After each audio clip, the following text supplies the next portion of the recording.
Said the Saints, yeah. Okay. Yeah, I mean. Yeah. So, but the point is, it's pretty clear over half the league, they're not very good at running the ball, right? They're just average or below average. So that's the good news.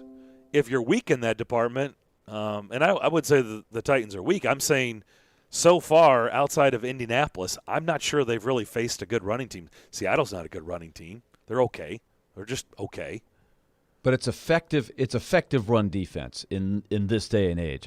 That's how I would categorize it. They don't give up 5 or 6 on first down consistently. They've shut down the big plays that were killing them early in the season.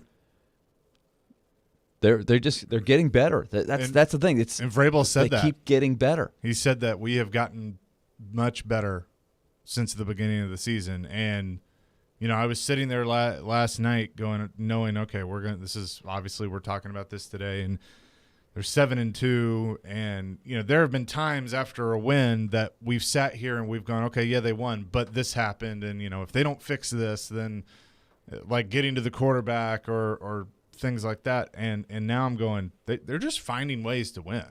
They just they've this murderer's row of a schedule that we talked about, this 4-game stretch. They just went 4-0, and they were underdogs in all of them. Like that's what's unreal, that they were 4-0 as underdogs, and they are 4-0 as underdogs, and won 2 of the games fairly handily. Yeah, fairly handily. Yeah, and when you get down to it, and one of those was against the Rams, who which the Rams have shown, like Detroit gave them a game, and now the Titans beat them. I mean, they've shown that they have warts for sure, but I think that's everybody though. I was gonna say, but you're not going to you're not going to blow somebody out every week in the NFL. No. It's just not how it works. Jacksonville was ahead by 2 scores over Arizona back. Yep. Yeah. Back a few weeks ago. But then lost by double digits. They won the game. Arizona won the game. Yep. Sure, but this league is full of twists and turns, and I think that's what the Titans have to guard against. There's still so much football left to be played. But, man, it is impressive. It's a fun ride. What they're doing. Well, awesome. it is a fun ride. It's just the question is, as we evaluate this team every week, last week it wasn't about Derrick Henry, season is over, he's down, season is over. We said it. They're going to be a playoff team. This was before this game, and now we know they're a playoff team, and they're going to win the division. They just are. That we know. The question is, though, this team wasn't, put together this season just to be a playoff team. This team was put together to make a run, right? Yeah. Try to get to the Super Bowl. I mean, that's why they've put this thing together. The question is, will they be able to? And I don't know if that's the right word or not. I like the word, but I don't know if it's the right word. I think, Willie, you said experiment. I don't remember what the exact word you said later in the week. Last week about, seeing how the life without Derrick Henry is going to look. They have to try some different things. They're going to have to try. They're going to have to try. But they've got time, right? They've got 8 games now to kind of figure out what is the right formula, what's the right balance. Because who knew we would be sitting here talking about them shredding the Rams on Sunday Night Football in L.A. and it had nothing to do with the offense. It really didn't. Well, like you said, the defense won the game. I thought the offense was good enough. Yeah, but because it was put in a position to succeed by the defense. But you still have to say that's still a win, all things considered. First game without Derrick Henry facing the Rams defense, they got enough done. And they have to get better from here. But now they've blown up the narrative of, and it's our narrative as much as anything, that Derrick Henry's lifting everybody up, putting everything on his back. The team kind of picked him up and said, you know what, we got you. You've been picking us up. We're going to pick you up here. That's what a great team does. Well, there's a lot of times whenever we say, or I say, boy, I'd love to know, because we're all geniuses in hindsight, right? If we all knew before it played out, man, we'd be super smart. There's also times if we were loaded with information and we were told how it was going to play out, that it would work against us and we would lose. We would be on here without our shirts on. Because if you would have said, hey, just FYI, I'm just going to give you a heads up, this is going to happen. Don't let it judge, how you feel about the game. But the Titans are going to have less than 200 yards of offense. I would be like, Whew, okay, let's start preparing Monday for life without Derrick Henry. They just got smoked by the Rams, but the Rams are good. All right. Nobody would think that they're coming out with a victory like that if you were told they're going to have less than 200 yards of offense. But that's a great example, though, of why you don't just look at yards. Yards are for fantasy football. Yards are great for that. Yards are sexy looking, but context. They had a short field. They punched it in. They were put in a good position. They were protecting a lead. So it wasn't a game where they needed a lot of yards. Now, I don't know if they could have gotten them if they needed it. So I think there's improvement that's going to need to be made, and I think they've got a chance to do it. It wasn't their best game, but they got the job done. Yeah, but, I mean, this is the moment we've been waiting for, and that's the defense to step up and win a game, and they stepped up and they won a game. I mean, that's really the storyline today. I mean, there are other sub-storylines. I mean, there's a negative one that I definitely want to get into involving their number one wide receiver, but he's got to make catches. He just has to. He can't. He's got the dropsies, and if you're going to be one of the greats, you got to make those catches. But the defense won this game, and I think that's something to be proud of and hang your hat on if you're the Tennessee Titans, especially if you're a defensive-minded coach like Mike Vrabel, to know that the area of your team that has been so criticized over the past several years, not just last year, that you didn't have a pass rush, and Kevin Byard, he's overpaid, he's washed up. I mean, you have shut up a lot of that with this game and really the season. I mean, Harold Landry's a great example of it. He's getting to the quarterback. Byard has been consistent. He's the defensive player of the month in the AFC, but he showed why last night, and I thought it was funny in his post-game interview. He told Michelle Tafoya, well, he was in the wrong. They told him on the sideline he was in the wrong spot, but see ball, get ball. So that's what he did.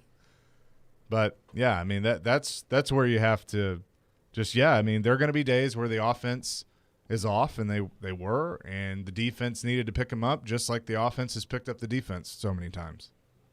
We'll come back, continue the discussion on the other side. Also, if you want to get involved and weigh in your opinions on what you think 9 games into the season. We're now officially in the second half of the NFL regular season. The Titans are 7-2, and clearly they're the best team in the AFC today. There's no way you can argue against that today. We'll see how it all plays out. But if you want to weigh in and give us your thoughts, you can do so on our phone line driven by WilsonCountyHyundai.com, 615-737-1025. That's 737-1025. Go ahead and do that when we come back. But right now, I want to tell you about my friends at Creation CBD. You hear me talk about them every single day because our show is presented by them. And if you're like me and you have aches and pains all over your body, it happens as we get older, right? There's just some days, man, it's tough to get up and get going. Well, you've been looking for that solution to fix that, like me? Well, I've got it for you. It's Creation CBD. Creation means healing, and that right there says a lot. Creation is locally and organically sourced CBD products right here in Middle Tennessee. From seed to final sell, Creation is passionate about providing quality products for everyday use and, oh, by the way, for your pets too. Like in our household, we have a female German Shepherd that has seizures. She has medical issues. She's had tons of vet visits over the years and lots of pills, and nothing's changed. And we've now put her on a pet tincture from Creation CBD, and it has been a life changer for us and for her. So if you're in that boat, I highly recommend that you try this. It is specified for your pets, and we give it to her on an everyday use, and it has changed everything in our house. She's lost weight, she's got pep in her step, and the seizures have tapered off, and that's something we haven't seen in 3+ years. Order yours right now at CreationCompany.com. Creation CBD, curated for life. And that's going to be picked off at the 24 by Byard for the touchdown. The Titans defense anchors an unexpected Sunday night win against the Rams. The numbers and the stats, power rankings, it don't matter. The only thing that matters was 7-2. We're reacting all day long. What does that tell you about this group? What does that tell you about this team? On Nashville's best sports talk, ESPN 102.5 The Game and the Game Nashville app. Now's the time to get a great deal on Kubota construction equipment featuring durable Kubota engines, more comfort, more productivity, more get it done right. The Kubota construction lineup shows up ready to work every day. Right now, bring home select Kubota equipment for 0 down, 0% APR for up to 60 months. Now through December 31st. See us or go to KubotaUSA.com for more details.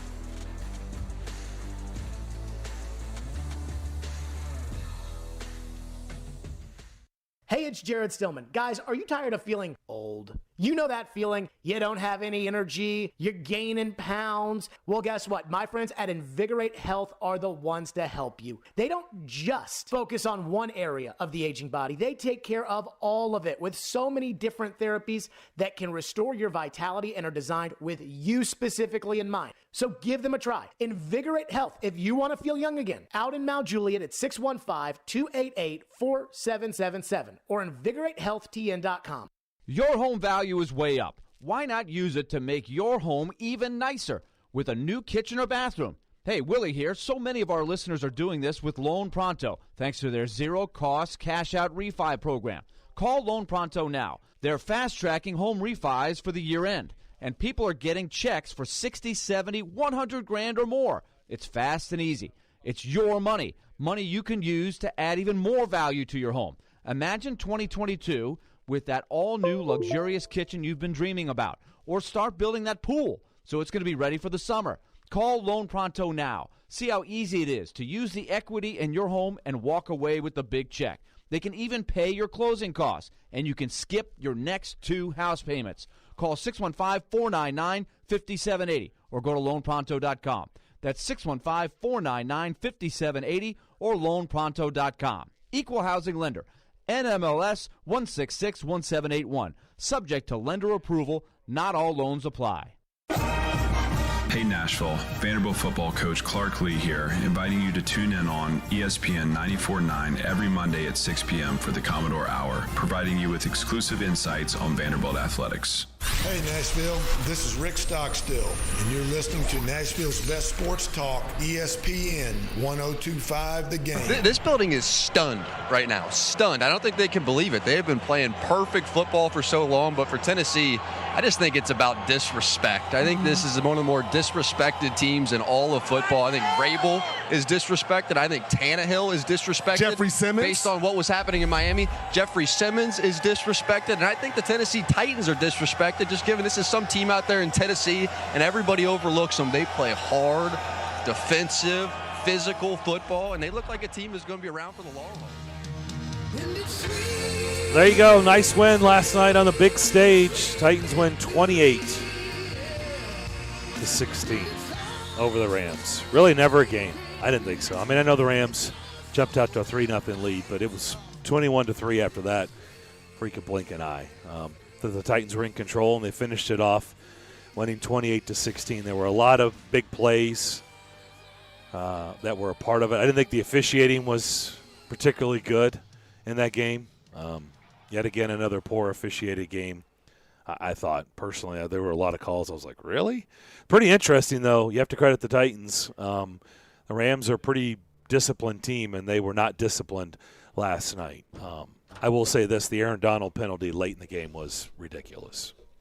I mean, ridiculous. That's not roughing the passer. Weak. Now, the next roughing the passer call is exactly why you have that rule in place. That absolutely was roughing the passer. 100% roughing the passer. But the Aaron Donald play, like a shove out of bounds, like give me a break. You see it every week. Every week. Sometimes it goes against your team. Sometimes it goes for your team. But guys, rest assured, the officials are graded and they are evaluated after every game, and so that should make you feel better. But it's not something that the players are not aware of. The players are aware that if you do what Aaron Donald did, they might flag you. So he didn't need to do that. It's tough because it's not roughing the passer. It's not. But he knows that he can't do that, or he's taking a risk that they're going to call it. So I thought, what happened to him getting the benefit of the doubt? I thought star players get the benefit of the doubt. Apparently not. So much for that. Jeffrey Simmons hammered a guy last week. The whistle hadn't even blown, and he got a 15-yard penalty because it looked bad. They're calling those. Players have to have an awareness. And I thought the Titans, other than the throw, Tannehill's killing his stats with one bad pick per week, it seems like. He had Of course, it's Ramsey. Ramsey gets those, right? Jalen Ramsey every now and then is going to make a play. But I thought other than that, the Titans played a really smart game. They didn't do anything to hurt themselves, and the Rams, of course, all you got to do is take one peek at the stats. 12 penalties for 115 yards. That's a ton. And there were some terribly timed penalties. Well, that one right there kept the drive alive. I mean, that was a ball game. Yeah. There were 2 on that same drive, on the touchdown drive. And that's where the Titans' offense was aided. Those are hidden yards that don't go on the Titans' offense, but those yards were on offensive drives that kept drives going and led to touchdowns. And they, to their credit, they cashed in with touchdowns. They didn't settle for field goals. So I thought, just like the Chiefs game, they did a great job on both sides of the ball managing the lead. You see a lot of leads disappear. You can come back in this league when you have explosive offensive players in a wide-open game like you see now. Titans have not allowed the Chiefs or the Rams to come back on them. What did you guys think about, with speaking of penalties, I know I saw on Twitter, and I missed the very beginning of the game, but saw the play where he got the unnecessary roughness call, against A.J. Brown. They were, spatting and everything. Was that not on? I thought that was unsportsmanlike, so I thought he had 2. There was a lot of discussion about that. Yeah. Terry McAuley, he kind of threw his hands up and said, I think, it just wasn't, and I put that down on my this is what I know. I think they just sort of outsmarted themselves. Too many rules, interpretation. Pretty simply, if you get 2 of those, you should be out of the game. In theory, I don't know why That's the rule. Well, there's some distinction. The guy even came on the loudspeaker, the head referee, and said the first one wasn't because blah blah blah blah blah, and so that didn't count towards disqualification. And so he knew something about the rules, but why is it that complicated? No, it should be pretty simple. If you get 2, you're out. No, I agree. I mean, it's a typical of they have this rule, but then they kind of massage it and make it up as they go. And well, they didn't make it up. Somewhere in there's a rule. Yeah. But it's like in college basketball, unclear. if you get 2 tees, you're out. Right. It's not, well, the first tee wasn't a real technical because it was a sorta and you were just doing it. No, you get 2 techs, you're out. Now they have the flagrant, and they have they have all these different levels. We're overcomplicating. Really, that never happens. The taunting thing is still a joke. Like I don't know what the NFL's trying to. It's just ridiculous. Like they're just acting like these guys can't. Now you can't even. If you look at another guy, they want them to play this. This 60-minute brutal game. And never look at each other and say anything. Like, it's just stupid. I mean, give me a break. Like, they can't make up I their understand. Like, just use some common sense on what's really taunting. Like, if you stand over a guy and put your cleat on his face mask and hold him down while you've got your foot on his head, his helmet, like, okay, and you're talking to him, yeah, like that's common sense. Like, that's taunting. Well, did you think the first one when Ramsey made the interception? And he kind of ran back over top of A.J. Brown. He was excited. It looked like he put his hand down. Like, I didn't see you were there. I don't know if – yeah, but so I'm not sure if he meant to do that or not. He was excited. He didn't get the benefit of the doubt. Right. But it looked bad. That one kind of looked like taunting in real time. But when you looked at the replay, I'm not sure he really meant to just go over top of him like he did. Right. I think he was just running back to the field to kind of celebrate. Well, he has a reputation. So, I mean, Jalen Ramsey's not going to get the benefit of the doubt. No, I think that was in play. I think that was in play there. But I agree. The taunting penalty is, I mean, this is one of those things that, and it's in the NFL and college football, they can't figure out what they want to do. They for a while, it's like, okay, we'll let you celebrate. They still do. Like, as you go and you can do your group celebrations, but right, because they're just like, oh, we got to create sportsmanship, and we can't have too much of this. So they're being over You know, I mean, I'll go back to the same thing. Just like the roughing the passer, and we had this discussion about the taunting. The players know. They know that they will be called for it if they do it. So I know, but be aware. If you're in the heat Show of the some moment, awareness. you make a big play. I mean, like I don't have, and if I was a father, like I don't have a problem with, there's got to be a line. Okay, if you look at if you make a big play, if you intercept a guy and you kind of point to him, or you kind of do the John Cena, you can't see me, I don't have an issue with that. Now, if you're doing like the throat slash or, something flipping him off or whatever, then yeah, that's a problem. But it's knowing where the line is. I mean, you're a grown man. I think at this point in your career, you should know where the line is, and so therefore, if you're the officials, like let them go to the line. Okay, I understand that, and that's how it was until they decided it was too bad, and so they put these measures in. It's wrong, though. I know it's wrong. I don't know some why. things had happened to bring them to this point. Right. And so now players know. What was it, though? That's what I would like to know. They thought there was too much taunting before. I'd have to go back and watch games. I didn't – like in college football, we all remember when it was. In the late 80s, early 90s, you had Miami and some other teams that would go crazy. They wanted to be the trash talkers. That was part of their thing, and they kept taking it to new levels, and something had to be done. I didn't think it was like that in the NFL, but they decided. And they've told the teams, we're going to call it. So the smart teams aren't doing it. If you want to walk the line and still try to do it, you're going to get called. And you can bellyache about it if you want and try to get the rule changed. And we might feel like they should change the rule. This is not what we really want to see. But in the meantime, I would like them to change it. In the meantime, know the rule and avoid it. Stop being right. the no It's fun not about league. knowing the rule. Yes, it's about being in the heat of the moment, man. You're asking them to just literally flip a switch. Yep. And it's the same for everybody on the field. Everybody's got to do game. it. Yes. This game everybody has to do it. Incredibly physical, and you just have to turn a switch and turn around and what? It's just like, come on. Yes, you have to do. That's what you have to do. Everybody's under the same standard. We can't sit here and paint the picture that these athletes are human beings and then paint them as robots when a play is over, because that's just not the case. We have done a great job on this show of trying to explain to people they're human beings. You understand that they put their pants on the same way. They've got, a significant other at home, and they've got kids or family in a lot of cases, and they've got troubles just like the rest of us. And you can't always expect them, just because you make a lot of money or have a contract, that that they're not fighting with their wife or whatever. They come and their head's not always in it. Like that's what we've done, is try to paint them as human beings and understand that they are humans. They're not robots. They're not superheroes. But then yet we want them to turn it off and be robots and superheroes when a play is over. Like, give me a break with that. Like, that's not how it works. And it's a heat of they're the human moment. beings. Right. It's a very a human being's got to be smart, understand what the rule is, and adjust. Yeah, that's what every player has to do. These are the rules.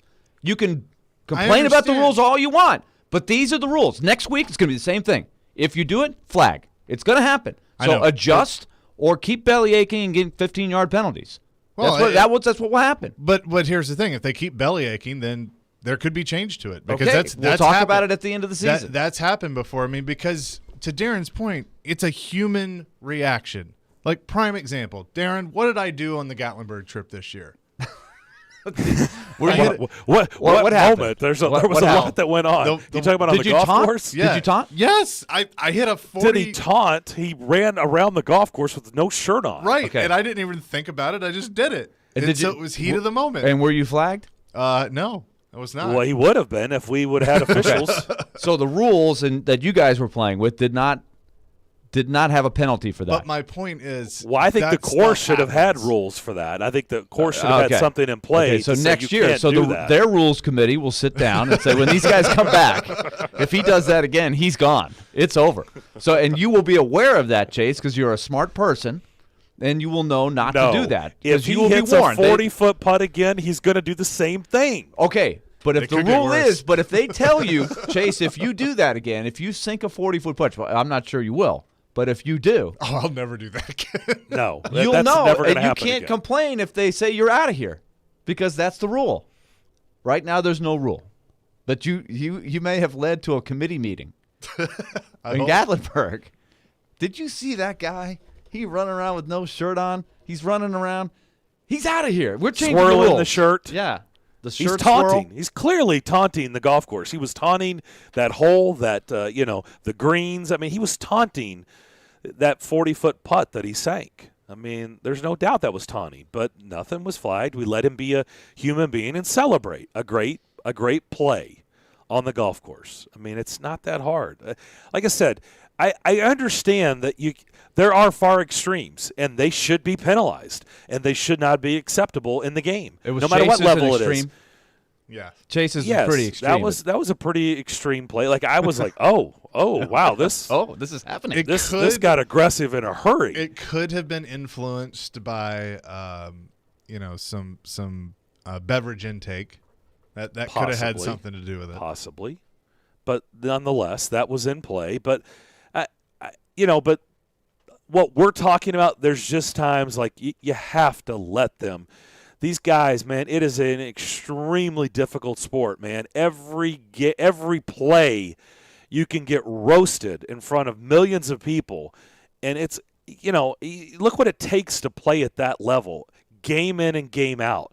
Emotions are huge in the sport, and you want them just to turn around and walk away after a humongous play. Like, I just think that's unrealistic. I do. I don't think it's fair. Now, if you go the other way and you go to the far extreme, we all know what that looks like. We all know what it looks like. We don't need to describe it. You know what the far extreme is. Then, yes, don't tolerate it. Flag it. But come on. Some of this stuff, like, give me a break. It's like every time, a lot of these I see, it's like if you make eye contact with the opponent, you're going to get called. Especially if if your lips move and you make eye contact, you're going to get called. Like, really? Is that where we are in the game? Like, you want to take that out? Like, they can't do that? Well, to me, that's unrealistic. I mean, Willie, you played sports at a high level. Like, you know how people are wired, especially when it's tough. You played in the SEC. You don't think? Yes, Darren, you don't understand that it takes that passion. You're misunderstanding. I don't disagree with what you're saying. I think they could ease up on it a little bit, but everybody knows what the rules are. Rules is what he's saying. They emphasize it. They tell you. They show you the clips. They say, if you do this, this will be called. So you have to adjust.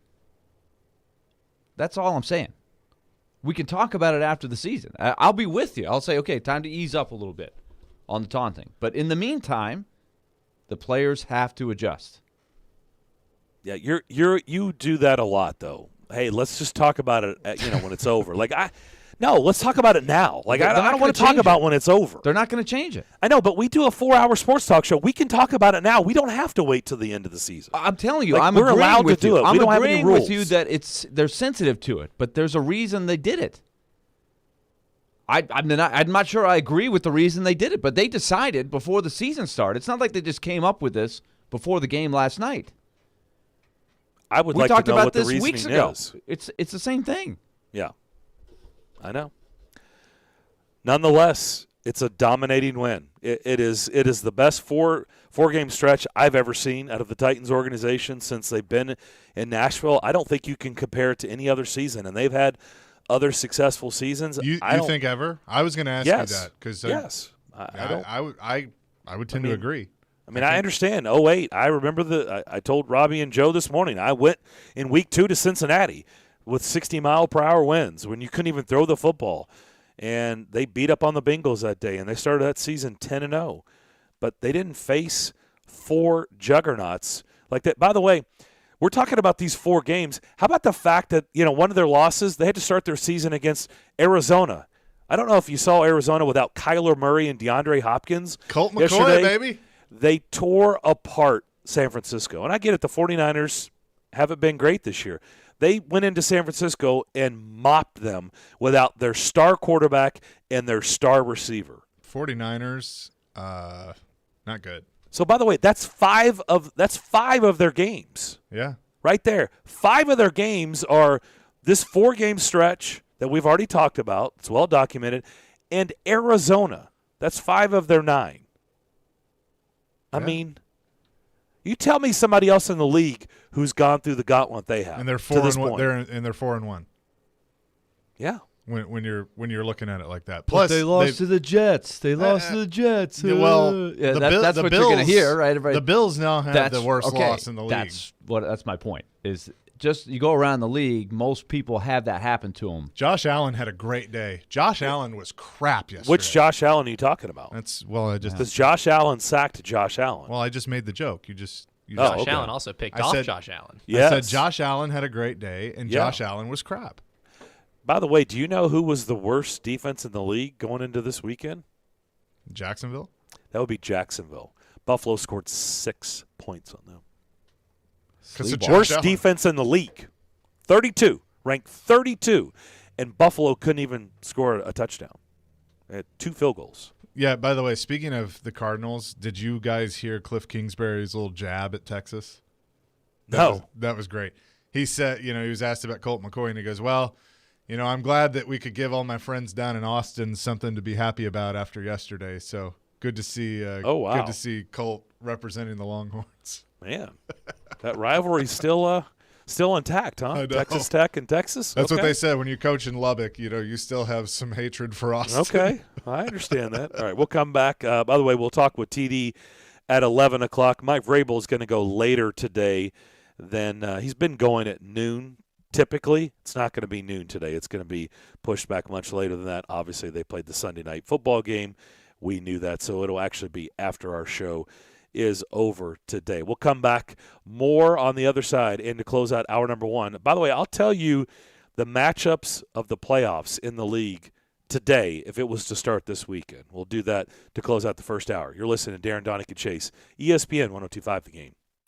This is Phil Tomasino, and this is Smashville. Tries to feed Tomasino in front, he scores! And the Predators win it in overtime, 3-2 the final. This is a flagship of the Nashville Predators Radio Network. ESPN 102.5 The Game. From the Fox 17 News Code Red Weather Center.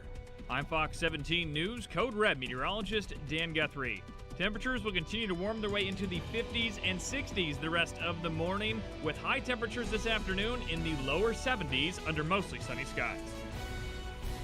This weather report brought to you by Hiller Plumbing, Heating, Cooling, and Electrical. Call the Happy Face Truck today.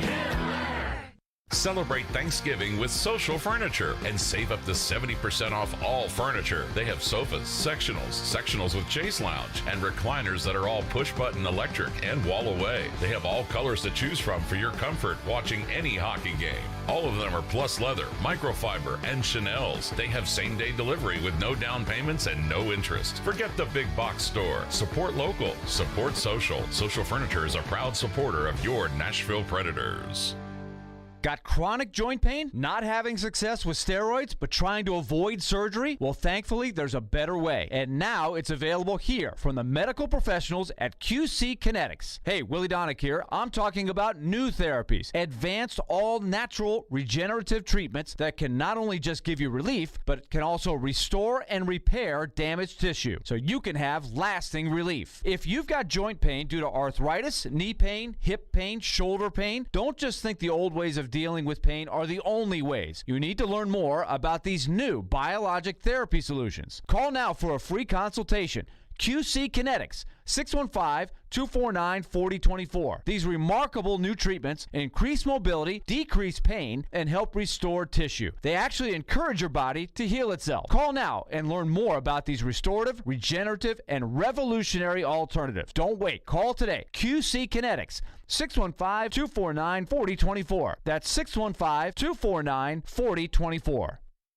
Here's exciting news from Genesis Diamonds, just in time for the holidays. We've just introduced our all-new luxury pre-owned Rolex collection, the largest and best selection of luxury pre-owned Rolex timepieces in Middle Tennessee. Hard to find, very sought-after timepieces. Over the past few months, we've scoured the country to find the best, most pristine, hard-to-get luxury pre-owned Rolexes, Submariners, Hulks, Batmans, Daytonas, Pepsis, and more. And next weekend, November 19th, 20th, and 21st, Genesis Diamonds is hosting our first ever exclusive luxury pre-owned Rolex event. Your chance to get the luxury pre-owned Rolex of your dreams with special financing. Imagine a pre-owned Air King for just $199 a month, or an extremely rare two-tone Daytona for less than $460 a month. Also for this event, our Rolex buyers are on site offering top dollar for your pre-owned Rolex. Come see Genesis all-new selection of certified luxury pre-owned Rolex watches November 19th, 20th, and 21st. Genesis Diamonds, your new home for luxury pre-owned Rolexes.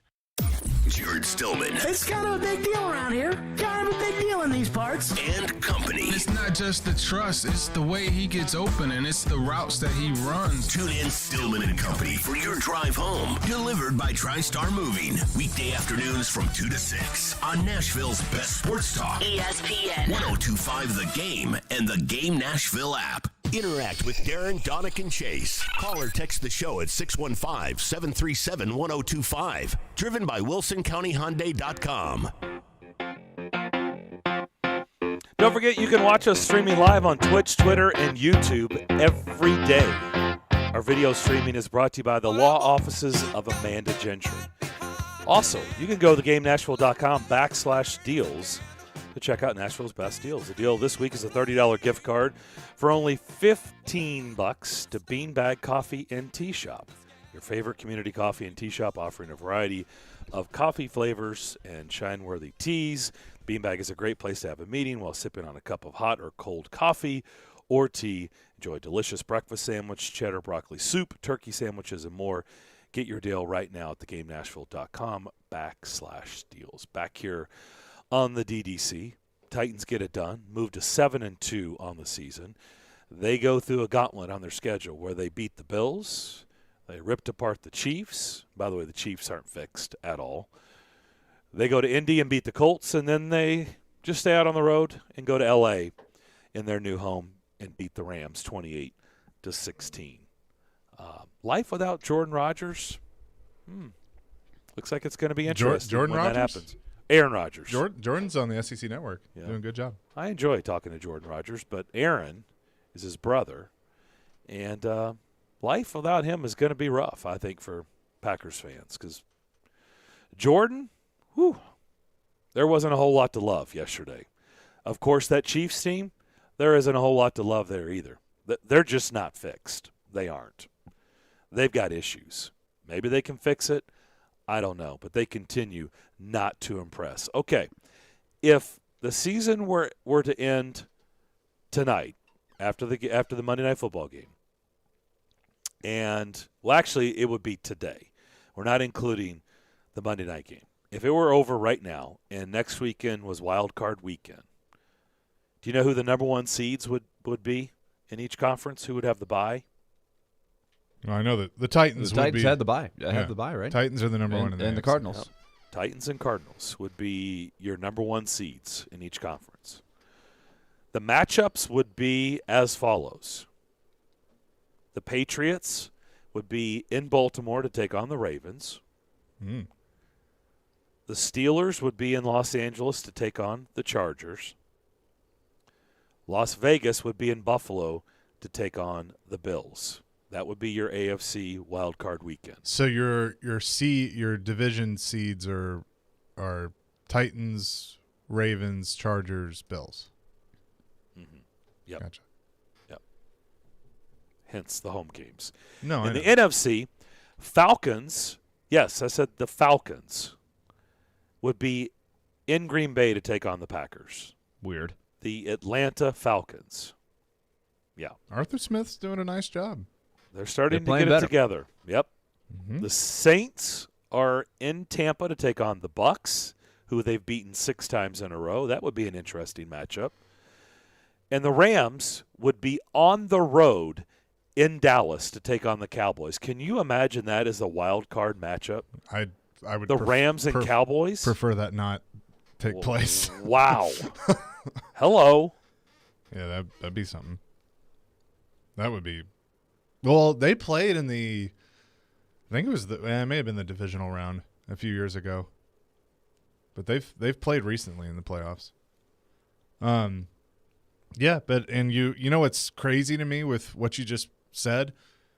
The NFC South has 3 teams in the playoffs right now. where we thought it would be the NFC West. Right. Yep. Which they have two, but well, I don't think anyone's going to get fired necessarily because they're going to be in transition. You know, Jimmy G is what he is and can't stay healthy, but you know, Lance is hurt, and so they're going to, I would assume, be moving on to him. But that team is underachieved. Now you got to keep Kittle healthy. That's a big one. But well, he was back and he had a big fumble. Yes, he did. That he lost. So, so that's what it will look like today. So pretty interesting. I think we'd all agree that is likely to change a lot. A lot. Well, there's so much time left in the season. So let's look at it like this. The teams on the bubble in the AFC. The Chiefs have the 8th seed right now, I guess. Browns, Bengals, Colts, Broncos. Colts. I mean, they're all in the hunt. That's the realistic ones that are in the hunt for the AFC. Chiefs got to show me a lot. I mean, I'll give them history and Andy Reid, and you know they've earned a little bit of that, but they gotta show me much more than what they have. The Browns, that was big for them yesterday. That was huge. And you know the Bengals are coming back down to earth, which is, Darren, to your credit, that's kind of what you've been saying. They're around an 8-9 win team. Yeah, so that's probably how it's going to play out. They're coming down to earth. The Broncos, that was a big win for them yesterday. I think maybe they're a little bit better than their record shows, but I still don't think they're a playoff team. And then, Willie, we all know your feelings on the Colts. They're going to get there. The Colts are not out of it. I believe the Colts will make the playoffs. And the Patriots, by the way. You were the only one that had the Patriots in your top 10 last week. Yep. They're looking good. Well, I can – spoiler alert, I think the Patriots are going to be cracking my top 10. I do want to ask how Willie felt about having Buffalo at number 2 last week. That might change. Do you think they're going to slide a little bit? Possibly? Scoring 6 against Jacksonville, maybe slide down a little bit. Yeah, and then on the NFC side, Carolina is on the bubble, but and then the Vikings are awful. The Vikings, I wrote had them a shot. off. They put themselves in great position. They've had some close games. They can't finish. get it done. Can't finish, which is kind of a knock on Kirk Cousins, is it not? Big spots. I think over on the NFC side is where you're going to see, I think Zimmer is going to be out. They're going to probably move on from Cousins, go into rebuild there. The Bears, we already know. You know, those are going to be 2. I think Dan Campbell could be one and done in Detroit. But yeah, it was an interesting hire, but I mean, I don't know. I mean, can anybody change Detroit around? No. That's kind of the way I feel. I mean, I'm not saying he's the right guy. I'm saying, is it really the coach? I mean, history tells us it's not really the coach in Detroit. It's the organization. All right, we'll come back. We'll talk with TD to begin the second hour of the program, talk about the big win last night in Los Angeles. We'll do that next here on Darren Donica Chase, ESPN 102.5 The Game. Keyshawn, J. Will, and Max. Weekday mornings from 5 to 9. Did you see the Tennessee Titans? He has all the weapons to make it happen. There's so much to pay attention to. Greeny from 9 to 11. Ryan Tannehill is the most disrespected player. Art and Han from 11 to 2. You never stop punching. They've got to learn how to close the deal. And the Paul Feinbaum Show afternoons from 2 to 6. Are these legitimate contenders to the party? Your exclusive home for ESPN Radio in the Music City. ESPN 94.9 and the Game Nashville app. ElectronicExpress.com. We make it happen. Closer, bolder, golden. Nashville SC Stadium is arriving in 2022, and season tickets are on sale now. With just 150 feet between the pitch and the last row, you'll be right there in the action no matter where you sit. If you thought soccer in Nashville was a party already, you ain't seen nothing yet. So come on in, grab a seat, and stay a while as we open a new era of Nashville sports. For more information on season tickets at the new Nashville SC Stadium, visit NashvilleSC.com. ESPN.com/22Ticks. Hey, it's Jared Stillman. Guys, are you tired of feeling old? You know that feeling. You don't have any energy. You're gaining pounds. Well, guess what? My friends at Invigorate Health are the ones to help you. They don't just focus on one area of the aging body. They take care of all of it with so many different therapies that can restore your vitality and are designed with you specifically in mind. So give them a try. Invigorate Health, if you want to feel young again. Out in Mount Juliet at 615-288-4777 or InvigorateHealthTN.com. Tune in every Wednesday at 4:30 p.m. for Nashville's own Jason Fitz with Jared Stillman and Company. Fitz started his sports talk career right here on 102.5 The Game, and now he anchors shows for ESPN. Jason Fitz is brought to you by Blood Assurance. Give blood. Give local. Give life. This week's Nashville's Best Deal is the Beanbag Coffee and Tea Shop. Right now, get half off a $30 gift card at theGameNashville.com/deals. The Beanbag is a great place to have a meeting while sipping on a cup of hot or cold coffee or tea. Choose from a selection of delicious breakfast sandwiches, cheddar broccoli soup, turkey sandwiches, and more. Check out the Beanbag in Antioch and theBeanbagCoffee.com. Get half off a gift card now at GameNashville.com/deals. It's not just boughs of holly that are going to deck your halls this holiday season. It's you decking the whole house with outdoor lights and holiday decor from the Home Depot. Fill your yard with Yuletide treasure like a hand-painted LED reindeer sculpture. Want to build a snowman? You can, with our 6-foot sparkling snowman covered in lights. You can even pair it with a Disney inflatable spin. You know, from the movie your kids still watch 3 times a day. 'Tis the season to make things jolly, and the Home Depot has everything you need to make the holidays yours. The Home Depot, how doers get more done. O'Reilly. When you need auto parts, O'ReillyAuto.com is just a few clicks away. We offer convenient options for you to get your parts quickly. Order online and pick up for free at your local O'Reilly Auto Parts store. We'll even bring it out curbside. Or you can have your parts delivered right to your door with free shipping on most orders over $35. Visit O'ReillyAuto.com. O'Reilly Auto Parts. Nashville's best sports talk, locally owned, home of our Nashville Predators. WPRT-FM Pegram, 97.5 Murfreesboro, WBUZ HD2 Laverne, online at theGameNashville.com. We are ESPN 102.5 The Game. Live from the Game Nashville studios, it's time for Darren, Donick, and Chase. With hosts Darren McFarland, Willie Donick, and Chase McCabe. On Nashville's best sports talk, ESPN 102.5 The Game.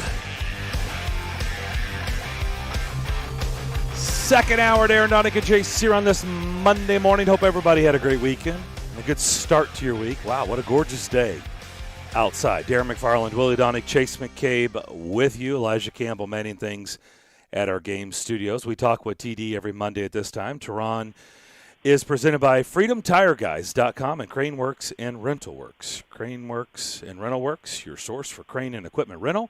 Visit Craneworks.com, FreedomTireGuys.com, Nashville's premier mobile tire company. You can go online at FreedomTireGuys.com. Tehran Davenport, he covers the Titans for ESPN and ESPN.com, talking with TD's podcast. You should check that out. And, of course, he is on all of our platforms throughout the course of the week. Tehran, what a win in L.A. What a statement last night against the Rams. Yeah, it was a huge statement last night against the Rams, and I think what you saw was a defense just really come together and rally and figure out a way to impact the game and make it happen for them. That's really what happened, I guess. So, yeah, man, it was an outstanding performance. What stood out to you? I mean, if you had to start somewhere with what stood out, there was a whole lot of good from last night, but where would you start with the good? I'm starting with the pass rush and that front four, and I asked Mike Vrabel about it. I asked Jeffrey Simmons and Danico Autry about it, and really what it boiled down to was their ability to get pressure. They blitzed maybe 2 or 3 times, but they got constant pressure on Matthew Stafford. They sacked him 5 times. Now, Darren, this Rams offense as a whole, because, you know, it takes the receivers, the line, and the quarterback, they allowed 7 sacks this whole season. So for me, that's what really stood out. Just the way that they were able to get after Stafford and how much that just led to everything else just falling into place. And another thing that stood out is Kevin Byard. He's the best safety in the league. There really isn't a discussion to be had. The way that he picked off that pass, you know, he wasn't supposed to be there, but he anticipated and saw it, used film study, and he had the pick six. So just a defensive effort, you know, how they had 2 quick turnovers to contribute to 14 points, and it's a lead that they never relinquished. So what do you think Teron has changed? I mean, 5 sacks last night, all over Stafford. He was hurried a lot too. He was hit a lot.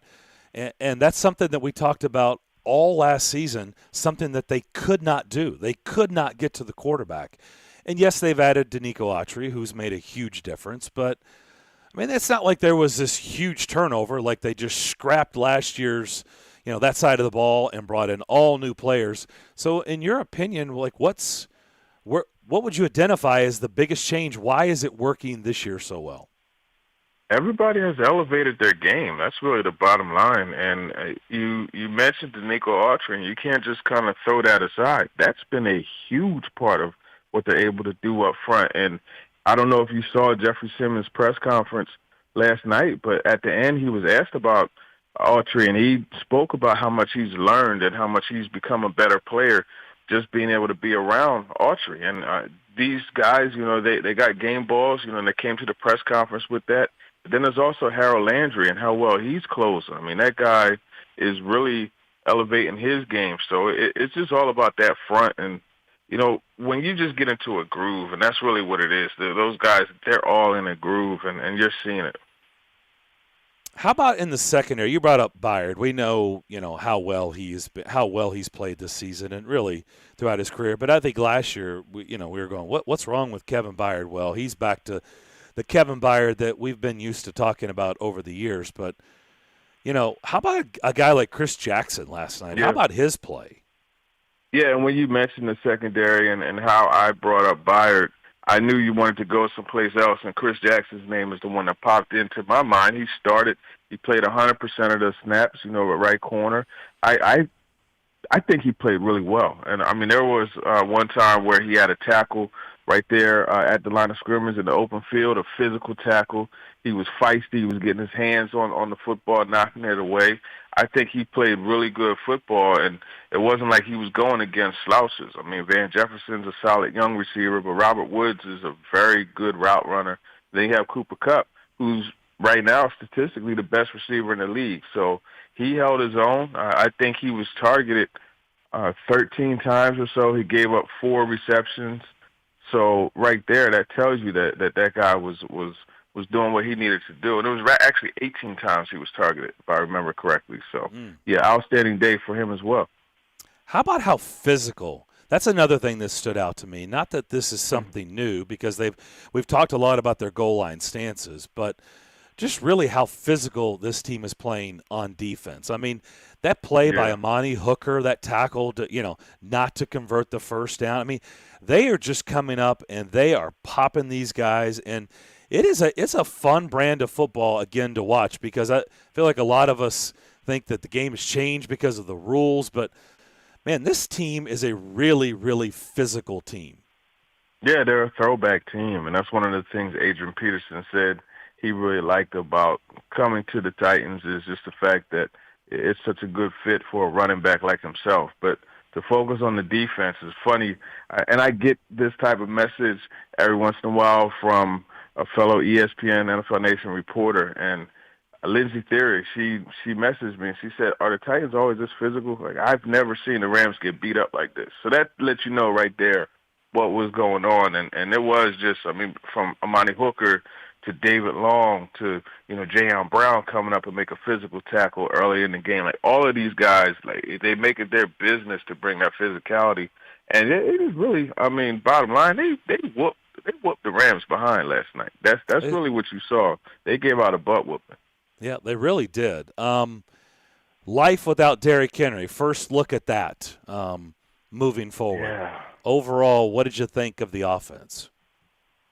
195 total yards of offense. Now, you're not going to win a lot of games when you do that, right? And the defense isn't always going to get you 2 touchdowns, one touchdown on their account and set up another one for you. So I think offensively they have some things to improve upon. A.J. Brown, can step his game up a bit. He admitted that there were some plays that he left on the field, but that guy beat himself up after he has 160 yards receiving. So that's you could take that with a grain of salt. But I think really offensively, they struggled, but there were times where they had to put together drives, that 7-minute drive to get the third touchdown and make it 21 to 3 or whatever it was. And then also you look at the time in the end, Adrian Peterson's touchdown, where they had to put another drive together. They were 3 for 3 in the red zone, 2 for 4 on fourth down. So that definitely is showing you that, when it's time to get things done, they're getting it done. But you want to see a better performance out of them, especially knowing that you're not going to be able to get what you got from that defense week in and week out. Teron Davenport is with us. Teron, I thought Foreman looked pretty good running the ball. I'm curious because I think we know what Peterson is right now. He's savvy. He's a war horse for a long period of time. I hope he keeps getting better as he gets more, beat up a little bit, more in football shape. Hopefully there's potential there for growth. But tell me what you think of Foreman. I thought he had the most explosive runs of the night. I'd like to see him get the ball a little bit more. Yeah, I think they may have to recalibrate their distribution there, but I think it was good, seeing him come in, and he was fresh, right? And he ran like it too, and he showed some physicality. He did have some explosiveness too. So it's just all a part of the mix. I would say he probably ran the best out of the three, but McNichols, when given a chance, he ran the ball pretty well too. Now, I will say this about Foreman. There was a screen where he just didn't block. He whiffed. And it ended up, being a loss, I think, like 3 yards or something like that. So that obviously is going to, have to improve. But you're right. He played the best out of those three. But even Adrian Peterson for that touchdown, that's vintage Adrian Peterson, right? Giving somebody a free ride into the end zone. What's your best guess on what's going on with Taylor Lewan? Because this is another thing. When you look at the offense, you just said they did some key things right. They punched the ball in. They had to be really resourceful. You're going up against the Rams defense. Your first game without Derrick Henry. It could have been a lot worse, even though the yards don't look all that exciting. But when you consider what was going on that offensive line, holy cow. That could have been disastrous, but they got by. Yeah, I mean, Aaron Donald it was like Oprah, right? Where everybody, you get a TV, you get a TV, you get a TV. They said to the offensive line, you get Aaron Donald, you get Aaron Donald, you get it. They moved him up and down, and so pretty much everybody had to face him. And I think even though he had a pretty solid game, I think they held their own for the most part. And obviously there was a lot of pressure. There were a couple sacks, but end of the day, Taylor Lewan, you have to understand that he didn't practice on Friday. He was limited all week. So this isn't something that just, boom, all of a sudden popped up and was him not being able to play suddenly. And none of us really knew that Bobby Hart was going to be the starter. And, in fact, we were looking there when the starters ran out there on the field for that first play, and Lewan was there with a towel around his neck, and I had to double take, and I turned to Rexford, and I said, Taylor Lewan's not in the game. So it was a surprise to us, but it's not something that, just all of a sudden popped up. It's reasonable for him not to have played. So I think you have to look at that. He had the injury that, coming out of the Colts game, so he wasn't available, to them, as Mike Vrabel said, and he said it was an emergency option. Interesting. So it is kind of an evolution that happens over the course of a season where you have this juggling act and you're finding guys to fill spots. That might be one of the best things you can say about the Titans and how they're able to find guys to plug in and get by. We talk about it a lot on the show, but it certainly bears repeating after that performance. Yeah, absolutely. And there are so many positions. I mean, you name the position. Cornerback. We talked about Chris Jackson earlier. It's everywhere. Receiver, right? Westbrook and Kenny stepped up. It just Derrick Henry. Everybody. The offensive line. That's a weekly thing. So yeah, they definitely have done a really, really excellent job. of being able to find ways to get the next guy in line to step up. And I think that's something that you have to commend this staff for. And I mean, Mike Vrabel, in my opinion, should get votes and strong consideration for Coach of the Year with what he's doing. They had the toughest schedule so far, right? And then you look at how many guys. I think they have the most. I want to say I saw a stat somewhere. I think it was like 7 players away from, having to have the most guys rostered and take snaps in quite some time. Talking to Teron Davenport, Titans NFL Nation reporter for ESPN, and TD, I completely 100% agree with you. I don't always agree with, some of the coaching decisions that Mike makes, which I don't think anybody, would agree with every decision any coach makes, but that's the fun part of being an armchair quarterback. But and I don't always agree with his attitude towards you all in a press conference, but he's done a tremendous job with what he's been faced with. I think they said last night 77 different players have suited up for the Titans this year, and they find themselves as the number 1 seed in the AFC right now. But I'll take it a step further. He took a chance on Todd Downing as the offensive coordinator, and we were critical of him early on, and there are still times where you kind of look at a play call and go, okay, what's he doing there? But it feels like he's much more comfortable in that role now. And you can say the same about Shane Bowen as well on the defensive side, that his coordinators are coming into their own. Yeah, absolutely. And that was really interesting earlier this year when you have this whole jerk reaction, fire the coach, fire this person, cut. Those are things that you have to give an opportunity to develop. And I think that's what you saw with Todd Downing. And you're right, he is in the groove. The thing that stood out to me was the fact that even though they didn't blow up the world, right, offensively, they stuck to the game plan. He said that's what they're going to do. He said it would be a disservice to jerk the wheel. They ran the football. They worked play action. And they did the things that have been existent in their last 4 or 5 games offensively. So you definitely want to give him credit for that. And, again, it goes back to red zone, very efficient. Right, the call to the field side, booting Tannehill to the field side, and allowing him to get the touchdown, like that was a superb call, right? So I definitely give him props for that. Now, Shane Bowen and what they're able to do, I think it's another example of a guy. Everyone said fire, and everybody called him an idiot, and this, that, and the third. And there were some of us who were saying, listen, you know what?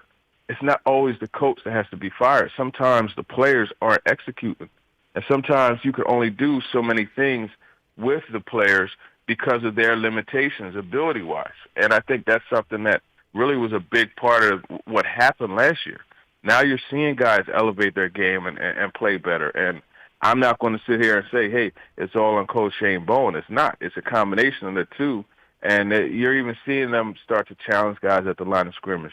You're seeing the front 4 be able to get pressure. And I don't care what anyone says, if you can get pressure with your front 4 and drop 7, you're going to do well against passing teams like the Rams and like the Chiefs. And that's what you saw. You're seeing this team just front end and back end come together, and it's making Shane Bowen look like a genius. When in fact, he's doing an excellent job of using the pieces available to him and putting these guys in right situations, and they're taking advantage of those situations. So it's both ways. Well, and how much too do you think it's that he finally got the title, and I know we make a big deal about titles, but they are a big deal, and Vrabel has allowed Shane Bowen to be the coordinator.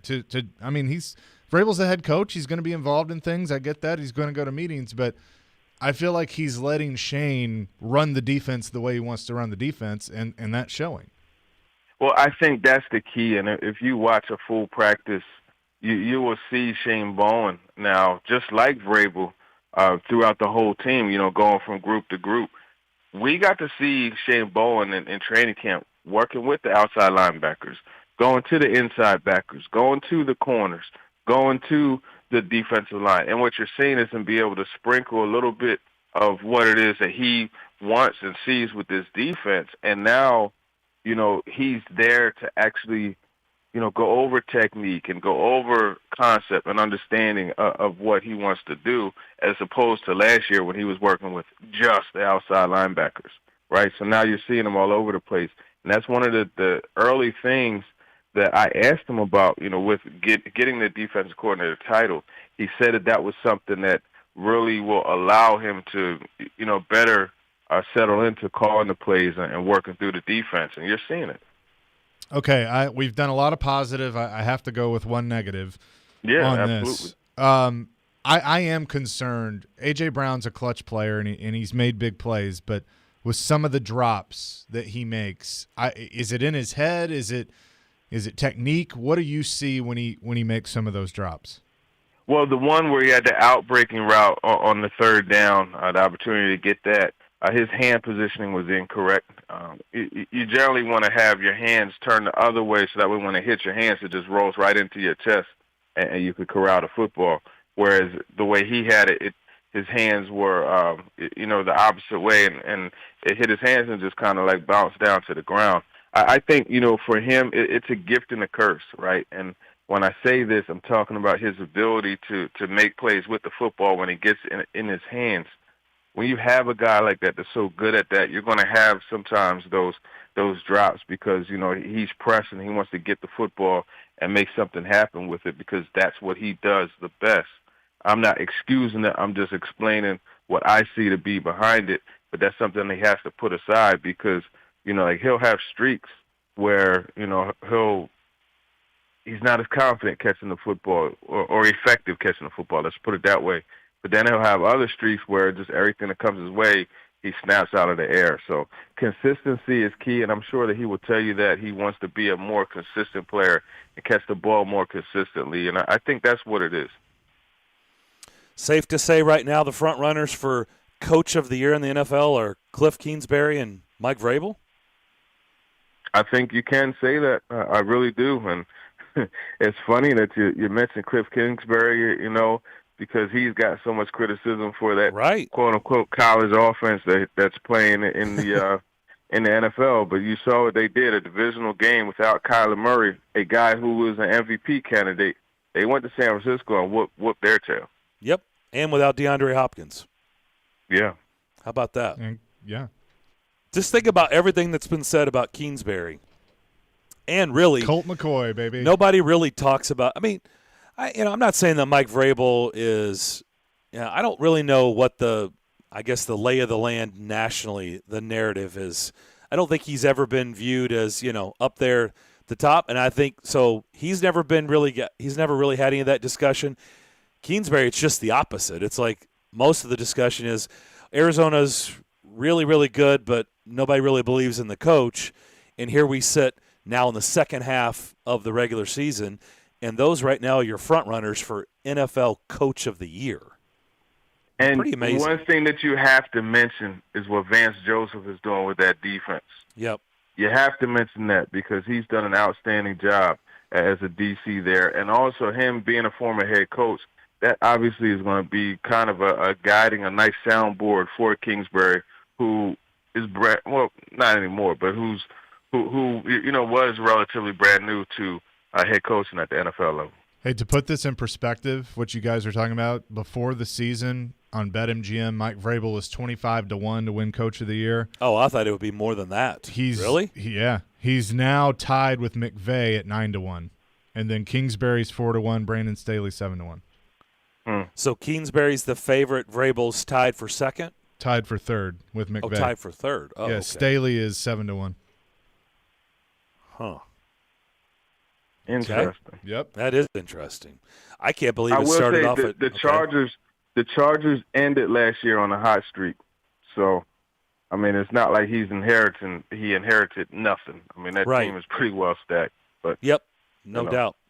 TD, good stuff as always, man. It has created quite the conversation piece today with that nice win last night. Thanks for doing this. Have a great week, and we'll talk to you next week. For sure. Appreciate you guys. Take care. Teron Davenport, presented by FreedomTireGuys.com and Craneworks and RentalWorks. He joins us every Monday at 11 o'clock. Man, breaking down the Titans' big win, the 7-2 start. Let's come back and talk about the coordinators on the other side, because it was a huge conversation piece in the offseason. Now 9 games are in the books. We're in the second half of the regular season. There's enough body of work to discuss what we've seen to this point. What do we think? We'll come back and do that next here on the DDC, ESPN 102.5 The Game.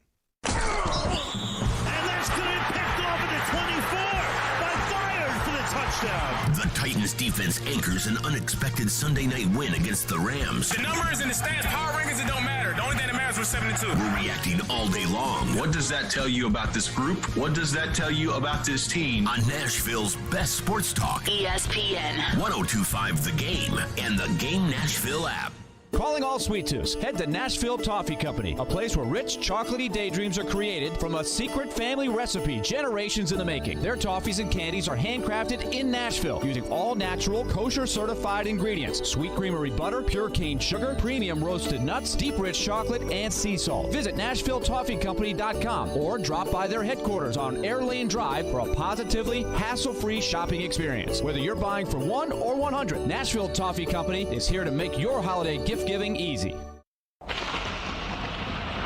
Is it time to fix your roof? Trust the roofers with integrity. E2 Roofing is a veteran-owned and operated local roofer that has built the reputation of delivering better service. E2 assists customers with roof repair and replacements through their insurance claim assistance, which has awarded them with 95-star Google ratings and an A+ rating with the Better Business Bureau. Find out if insurance will pay for your new roof with a free inspection at e2roofingnashville.com.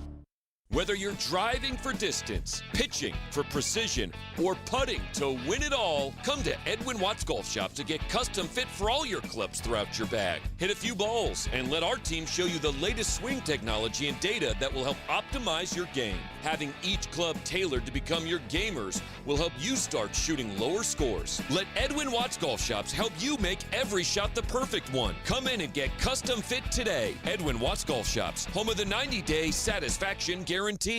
Your home value is way up. Why not use it to make your home even nicer with a new kitchen or bathroom? Hey, Willie here. So many of our listeners are doing this with Loan Pronto, thanks to their zero-cost cash-out refi program.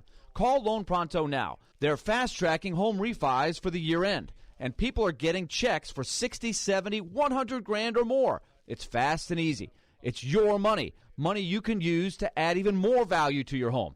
Imagine 2022 with that all-new luxurious kitchen you've been dreaming about. Or start building that pool so it's going to be ready for the summer. Call Loan Pronto now. See how easy it is to use the equity in your home and walk away with the big check.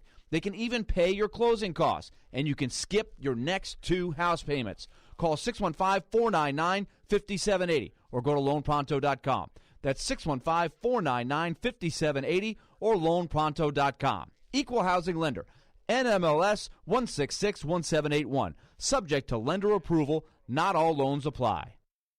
Lift it, load it, grade it, grind it, move it, haul it, rig it, dig it, Crane Works, Rental Works, yeah! The big dog's got it. Crane Works is ready to help lift Nashville. As the Southeast's most trusted name in crane and equipment rental for over 30 years, Crane Works offers certified operators to make sure the job is done right. Rental Works is a diverse fleet of equipment to assist in any project, big or small. From forklifts to carry deck cranes, they have it all. When it's time for your next lift, machinery moving, or rigging project, call Crane Works. Visit craneworks.com.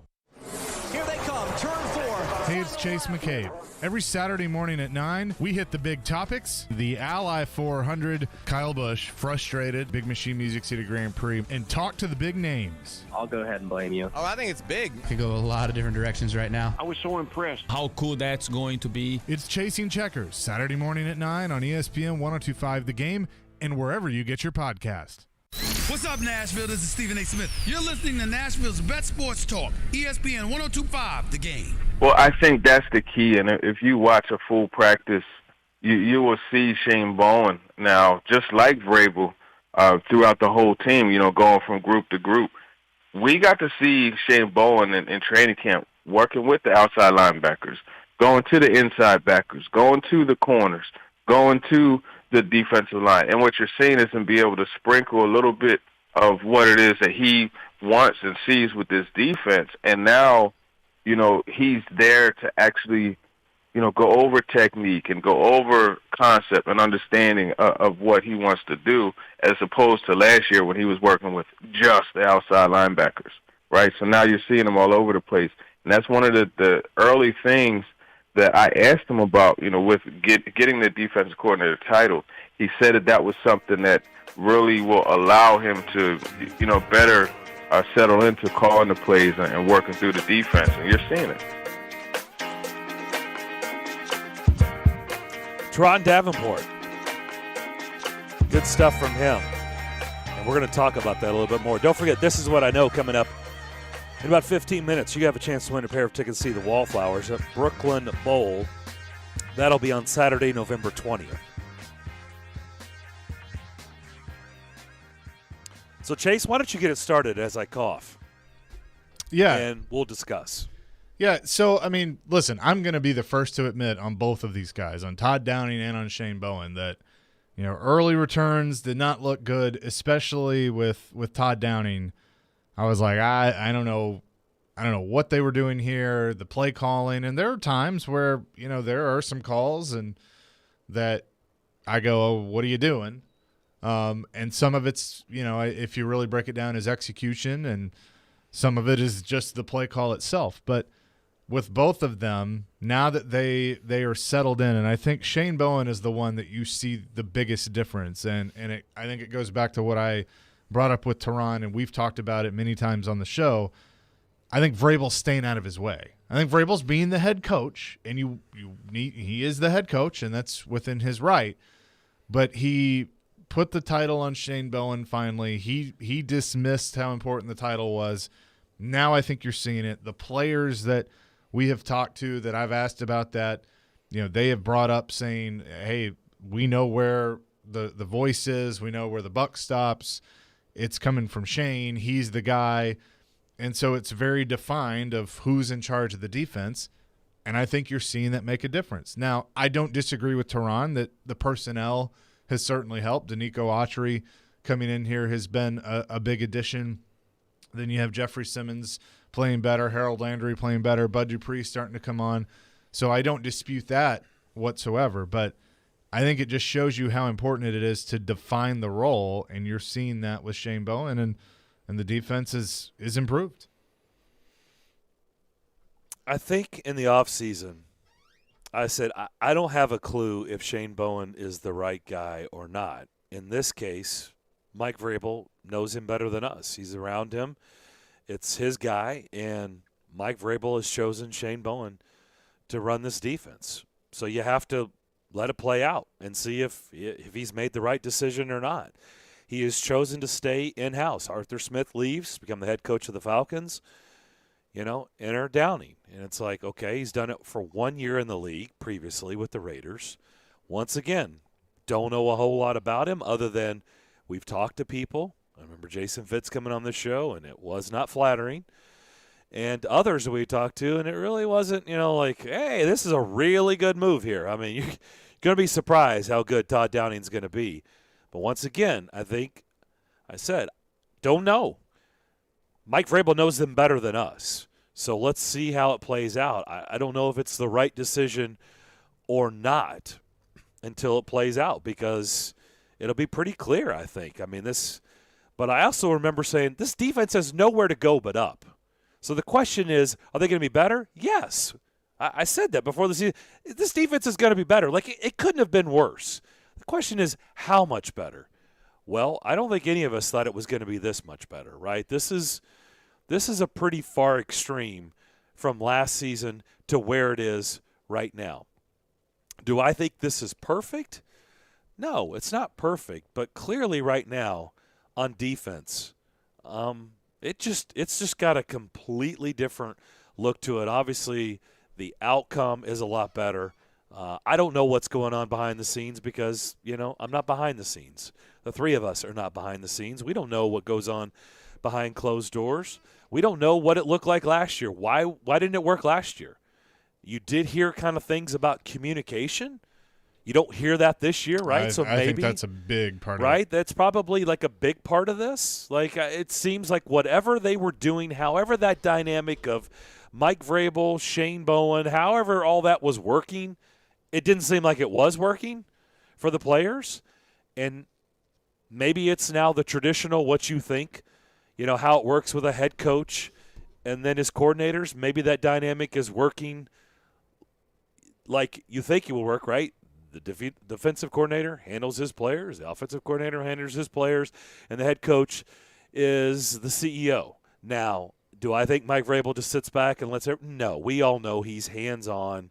He's not like that. He's not wired like that. He never will be wired like that. But is he letting Shane Bowen do what a DC's supposed to do? Is he letting her do, and then, step in towards the end of the week? Okay, what's the game plan? Let's talk about something. Yeah, because I don't think that was happening last year. Whatever was going on last year, you can't tell me it's like Denico Autry has been a huge upgrade. He's been great. But if we're going to go up and down the roster, we think this year's roster on defense is just miles above last year's roster? I do. Do we really believe that? I do. On defense? Yes. I think their front four, there's no comparison this year and last year. You just see it in the sacks. They're not having to blitz. They are way, way better. Now, why? Well, what's changed? Autry. And? Bud Dupree. Bud Dupree just now is starting but he's to be there. a factor now. But he is a presence. He's a guy that you have to account for. He hasn't been great. But let's compare Bud Dupree to Jadeveon Clowney. I think Bud Dupree has been an upgrade. He's not worth the money that they've paid him yet, but he's a presence. He's helping. I think Jeffrey Simmons is better.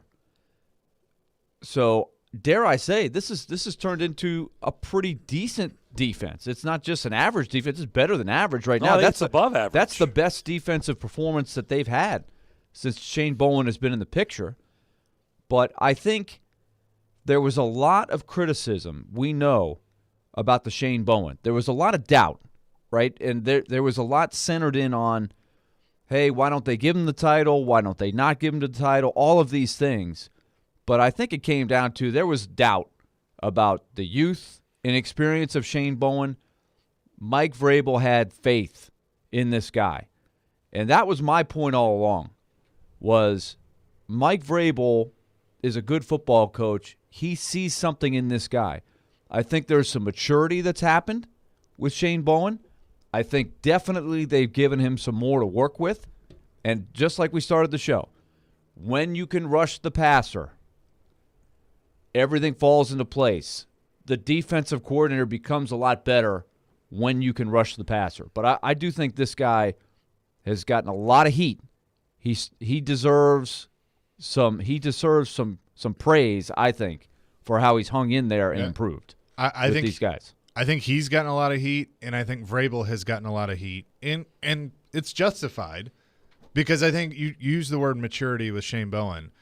I think I can make the argument that Mike Vrabel has matured as a head coach too, from the sense of he's realized that, and he is a control freak, and to an extent that's not a bad thing, but he's backed off. And I don't know if that was a conversation between him and Shane or him and John Robinson or whoever of saying, hey, if you're going to hire the guy to do the job, let him do the job. And so that's, to me, that's what it has happened. Now, Jim Schwartz has come in. I think we still don't really know what Jim Schwartz's role is. He's a consultant, essentially. That's a good question. Is what? Yeah, but Mike Vrabel doesn't go out of his way to give high praise. Don't take this the wrong way. This is not about he does. But if he gets asked about Jim Schwartz, and if you listen to his answers, it's not. I mean, it's pretty vanilla. Wouldn't you say? I mean, it's not like he goes out of his. He doesn't want to give you a talking point, even though he's giving you a talking point by not answering the question. It's a pretty vanilla answer. Anytime he's ever been asked about Jim Schwartz, I've never been whoa, like that. Okay, all right, he never goes yeah, Jim, has been a head coach in this league. He's been a defensive coordinator. He brings all this wealth and knowledge. He never gives you answers like that. He did that at the very beginning when they hired him. It's a very much a vanilla cookie cutter answer about Jim Schwartz anytime he's ever been asked. It's interesting that you went there because, Chase, that's exactly where I was going. That's exactly where I was going. I do wonder, how much of this is really about Mike Vrabel is growing into his role too. I mean, he just keeps getting better as a head coach. I think there's no doubt about it. When we talked about it in the early stages, in the first couple of years, I think it was warranted. I think when we questioned his decision making, it was absolutely warranted, and it's okay because it was the first time he was a head coach. He had growing pains. The question is, the greats, they adjust and they adapt, right? They have to. You have to always adjust and adapt. And grow with the times. And him growing with the times means growing with being a head coach, learning the position that you signed up for. And I do. I think he completely changed, like you said, is like all of a sudden now he's like, hands off. Like, no, and he's never going to be that. He is never going to be wired that way. He's going to be himself. That's not how he's wired. He's going to be himself. But I do think he hit the dynamic behind the scenes where he felt like maybe early on, since it's his responsibility, he's responsible for everything, he felt like he had to be engulfed in everything, right? And maybe he's learned he doesn't have to be engulfed and entrenched in everything. There's a reason why you have a staff, right? You got to let your staff do their job. And so I do feel like that part of it, he's really grown as a head coach. Like, we are not talking about some of the decision-making that he's done in the past really anymore, right? I mean, I'm not saying it doesn't happen. He's been perfect. I'm saying I know one of my criticisms very early on was like, dude, you got to take the player hat off, man. Yeah. You've got to be a head coach. Like, you are no longer playing in the league. But I don't think that means even if you have the head coach hat on, you don't have to be aggressive. It's very clear they still are aggressive. They play aggressive, right? I mean, they go for fourth downs. They're not afraid to go for fourth down. Didn't they have 2 big conversions last night? And I don't have an issue with that type of aggressiveness if it makes sense. And if you're going off the sheet or you're going with your gut, whatever. But, you have to understand when you make those decisions and they don't work, you're going to get criticized for it. And there were times. But that's life in the NFL. Sure. I think he's done well there, but I want to continue to focus on Bowen and Downing. Those guys, there was heat. There was questioning of both of those guys. And I just want to give them some props for hanging in there. And they have dealt with a lot of stuff, both of them. I mean, Shane Bowen, let's take the hand he's dealt. First game of the year, Bud Dupree's really not ready to play. He goes out there, he's nothing. Right? This is the biggest signing of the offseason, and he's nothing. He fully admits he tried to be ready. He wasn't ready. They probably should have backed off for a couple of weeks, and they've dealt with that. Bud Dupree's done a great job, I think, of just fighting through it. I think the best is yet to come for him. But now you've got a front four you can work with. There's been musical chairs in the secondary. Crookshank is in, he's out. Hooker, he's in, he goes to IR, he's coming back. Christian Fulton, he's in, he's out. First-round pick, gone. Injured reserve, worthless the whole year. Write him off, nothing.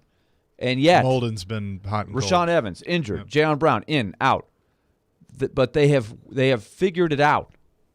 Shane Bowen deserves a ton of credit for making huge strides in this defense. Well, huge strides. And the fact that you've had Byard return to form, Landry return to form, and David Long be the breakout player of the year. Absolutely. Yeah, Jeffrey Simmons. Yeah.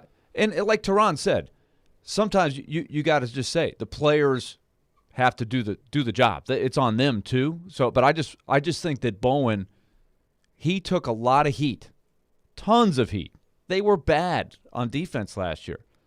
Now the question none of us know, as Darren pointed out, the behind-the-scenes thing, I don't know what the whole dynamic was in he's not the coordinator. He is, now he is the coordinator. I don't know what factor that was last year, but I just want to say let's give the guy credit because he was the whipping boy for a long time. Bowen was. But he is taking it to the next level. I think on a smaller scale, you can give Downing a lot of – I gave him a B-. You guys went nuts after the Jets game. I gave him a B-. What would you give him now? I think he's got to go B+ when you think about this offense with all of the stuff he's had to deal with. Now with Derrick Henry out, games with Julio Jones and A.J. Brown not there, the offensive line. and all of the juggling act that they've had to do there, I think he's done a tremendous job. Probably not. I wouldn't go B+. Not that's just me. How can you not go B+? I think it's done. It's been incredible for Downey. What they've done. Yes. This has not gone according to plan. Now he's got to keep doing it. That's the thing going here. His job is not done. But I thought last night, that was a win. Based on all they had to deal with. I'm talking about for the season. For the season. No question a B+. Yeah. You've always been a more generous teacher than I'd probably go more me. around B. Yeah, but B- for me. B-. Yeah. Hey, I counted the B- as a B. So when I was in school. I think this has been you guys have been saying all day. The top teams that they're playing, they're not beating the Dregs. They still haven't played the Texans yet at all. Okay, no. They have played a tough. That's the curve. Tough that's where schedule. That's where the teacher okay, would so it's a weighted. Curve. So if you're giving them a B, it's a weighted B. My mom would always ask me, "What'd you get on the test?" I got a B-. Fade the minus. Yeah. B-.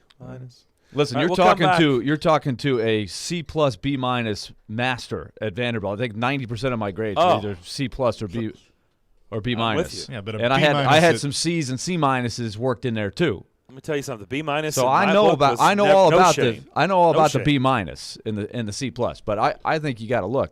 He has had a very difficult hand that he's been played, and he's getting through. So the coordinators, I'm giving a big thumbs up for what they've done.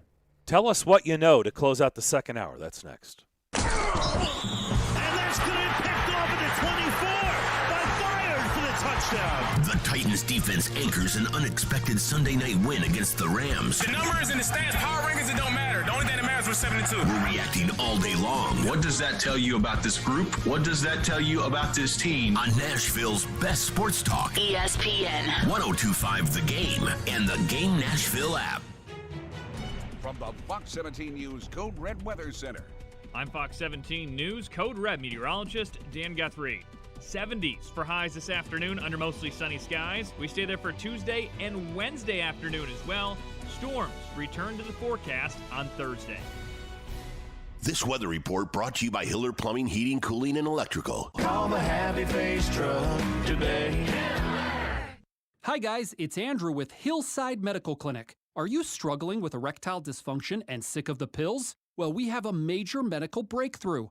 The Wave technology at Hillside Medical Clinic was tested by Cambridge University and the Cleveland Clinic, and the results are in. It's proven to increase blood flow by repairing blood vessels. No pills and no side effects. If you're ready to put a stop to your ED by treating the root cause, call us now. And not only will the assessment and blood flow ultrasound be free, we'll also include something unique that produces powerful results in the bedroom. I don't think I've ever seen it fail. This is a $600 value, free to those that call in the next 2 minutes. 615-576-5000. That's 615-576-5000. Guys, put a stop to your erectile dysfunction and get your love life back.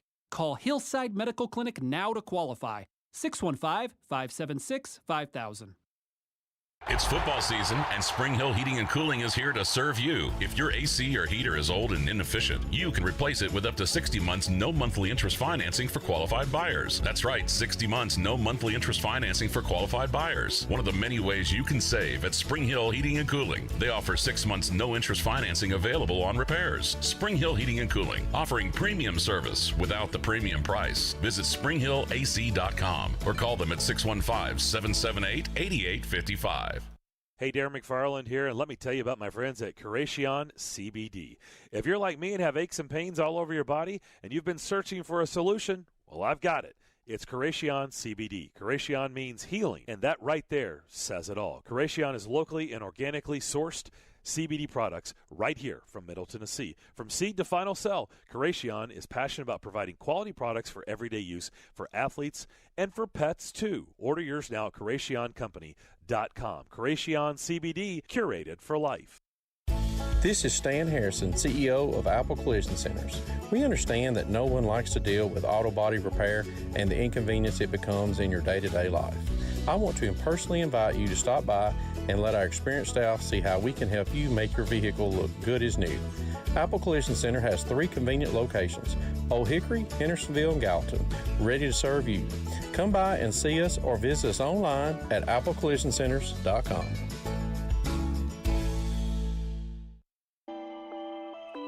Yo, this is Justin from Music City Vintage, here to provide you with all your vintage apparel and shoe needs. We've partnered with 102.5 The Game to provide you all with an exclusive discount today. Come to our shop today, located in East Nashville at 2503 Gallatin Avenue, and say The Game at checkout and get 10% off your entire order. If you're unable to make it in, we got something for you as well. All of our products in store are also available on our website at musiccityvtg.com. Just use promo code GAME at checkout and get 10% off your order. Robbie Stanley. Maybe it doesn't hurt their bottom line this year. I don't know. I don't know what's going to happen on that front. Joe Rexrode. 5 guys who are on the roster are not going to be on the roster. Get your morning started with Robbie and Rexrode every weekday from 6 to 10. Presented by Volunteer State Bank on Nashville's best sports talk. ESPN 102.5 The Game and the Game Nashville app. If you've missed any of today's show, just search Darren, Donick, and Chase on Apple, Spotify, or on your favorite podcast platform. Some things you just know. I have to know. Do you think everybody knows? When you know, you just know. It's time to set the record straight. Join the fun on This Is What I Know with Darren, Donick, and Chase. We do. We want to know what you know. It's that simple. It's an open canvas. Paint the picture however you like. But just tell us what you know. We do this every Monday at this time, and if you come up with something clever or good, we'll reward you with a prize, like a pair of tickets to see Wallflowers at Brooklyn Bowl on Saturday, November 20th. So that is coming up here in 12 days. Just tell us what you know. Call us on our phone line driven by WilsonCountyHyundai.com, 615-737-1025. Who would like to start? I'll get it going. Okay. This is what I know. There is a individual that I have had the privilege of working with over the last year and a half or so that is going to be moving on to bigger and better things, and he is so deserving of this opportunity. But the Virginia Cavaliers announced today that John Freeman will be the new voice of the Cavs, and John has been a part of the radio broadcasts for Nashville SC since they entered the MLS. He was the TV voice on the USL side. He's had started with Belmont as well, but John has grown up in Virginia, a huge Cavaliers fan, went there. It's his dream job, and now he's got it, and I can't think of a better individual for it. So what I know is, John, we're going to miss you, but you absolutely deserve this, and this is awesome. So wow. That's what I know. So for all sports? For like football and men's basketball, and wow. He will host the Coach's Corner program on the Virginia Sports Radio Network as well. So he had been doing some fill-ins. So Dave Cohn, who had been the play-by-play for the last 14 years, got the Bucks job. So he moved to the NBA, and John has been filling in some. But they announced today that he is the voice of the Cavs. Wow. Congrats to him. Yeah, so awesome. So going to miss working with John, but he's going to do a great job with the Cavaliers. Very cool. Willie? It's very exciting news, no question. This is what I know. We've covered two. I had 3 down. One of them had to do with Bowen and Downing, and we covered that in the last segment. The other one I had down was Jalen Ramsey. We covered it in the first hour, but the rule has got to be simplified, I think, with unsportsmanlike conducts. If you get 2, you should be out, regardless of the category and the nuances and things like that. So that's another one. And so here will be my official, this is what I know. I don't know about you guys. If you'd have told me that here we sit today, the Predators come home from the first part of this road trip. This is a stretch of 9 out of 10 on the road. If you told me beforehand that they were going to go 2-1-1, I would have said, good stretch. And, of course, the problem is last night you don't feel good about losing in overtime to the Blackhawks. It's a missed opportunity. The Blackhawks are a mess. The Predators just didn't have the zip. It was just one of those games they didn't have much in the tank, so it ends on a bit of a sour note. You could have argued that they should have lost the game in regular time. UC Saros made some great saves in the third period. But I'll take 2-1-1. So that's what I know. Okay. What else I know is, Willie, what do you got going on? I had a problem with it. I've had all kinds of problems, okay? Willie's got this giant stain on his shirt. I spilled coffee on the world? I spilled coffee on the shirt. Can you see this? Well, luckily I'm far away from the camera, but no, but it's still very visible. No, it's very I visible. spilled coffee on the shirt. You look like you've been drooling for 2 hours. It's coffee, and then I tried to do the dab. You know, you try to dab it, so it doesn't end up brown. Well, I tried to dab. Show us how you dab. Well, you take the cold water and you dab it. You know, you try to absorb some of it, and you hope for the best. I got all kinds of problems, so I can't get the mask thing right on the bench. It's killing me on these things. I have had a fog problem with the glasses in the last 3 games on this road trip, all right? We have the mask rule. You got to wear the mask on the bench. On the road, I go down and I do the pregame show interview with the guy skating up. We call it the skate-up interview for warm-ups, all right? So I got to find the right mask here. I need some help. Okay, the first game. You did look like Bane. Like you totally. Okay, well, I'm working my way up to that. The first time I go up and my glasses they're going foggy. Lindsay goes, "You need windshield wipers down there." And I said, I'm just trying to keep my train of thought and get my info out there. So I lost the glasses are gone. Just going with it without the glasses. Then I had the problem when you're talking, the mask starts creeping down the nose, and the next thing you know, it's down over the nose. You don't want that. So last night I tried to adjust. I tried to pull it up over my chin so it wouldn't pull down. And what happens, it starts riding up, and by the time I'm done talking, it's almost covering my eyes. So it's riding way up there, and that's when I look like Bane. And so I will not reveal who did it, but they sent Mace a picture of a split screen of me and Bane. And so Mace puts that out there on Twitter, and it just goes wild because I look like Bane from the Batman Dark Knight movies, and I do love those movies. I have a question. Well, why do you need glasses? Why do you need readers for the skate up? Like you're not. Well, I don't anymore. I've gotten rid of the glasses now. Well, I know, but it was a problem. It's like you're not looking like readers are so you can stare at your stat sheet or a screen or a monitor. But you're just doing a skate-up interview. Why did you feel the need to put your glasses on for that? I'm pretty much full-time with the glasses now. It's beyond the readers. Oh, yeah. Oh, I got the progressives now. Full-time. Oh, yeah. I've gotten to that. Know. Yeah, that's what I know. I did not know that you were full-time. Yeah. I'm gotten there. It's just little by little. It just creeps up on you. Whoo. Like you have to drive with them? I don't have to, but I do. It's reading, but it just gets tiresome to take them off all the time. Wow, full so, time. Yeah, okay. Yeah. Oh, okay. So, but the glasses are good. So, but the reason I keep them on too is you have little notes, little bullet points you write for what you're going to say. Just to remind yourself.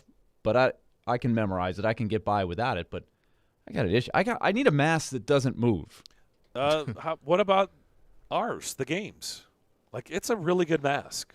I wore it all weekend. It's really good. I'll be honest. It's probably in a pocket of mine somewhere in some jacket or something. Mine's right here. I have misplaced. Before you leave today, we can get you another one. It's really good. I will wear that. Okay, on the next one in Dallas, I will wear the game mask. I will do it because I need the masks I've been wearing are not. These are getting comfortable. The job they are, and it gives you a little breathing room. Honestly, I've had a lot of masks on during this time period. And that is the best one. Chase knows. I wear it to all the home games. I mean, it's the best one. We had to wear them in the media center all weekend in Phoenix. So I wore the game mask. All right. We're moving forward with that. It's a good one. This is what I know. Some things never change. All right, let's go to the phones. We're going to talk with Vince Ferrara in Knoxville. That's the theme of Some Things Never Change. We'll talk to Vince coming up shortly. All right, let's go to the phones. And anybody who follows Kentucky football, you know exactly what I mean. Let's go to Eric. Eric, what do you know? This is what I know. Yesterday, there were two different NFL games that had headlines that could best sum up what happened yesterday for today.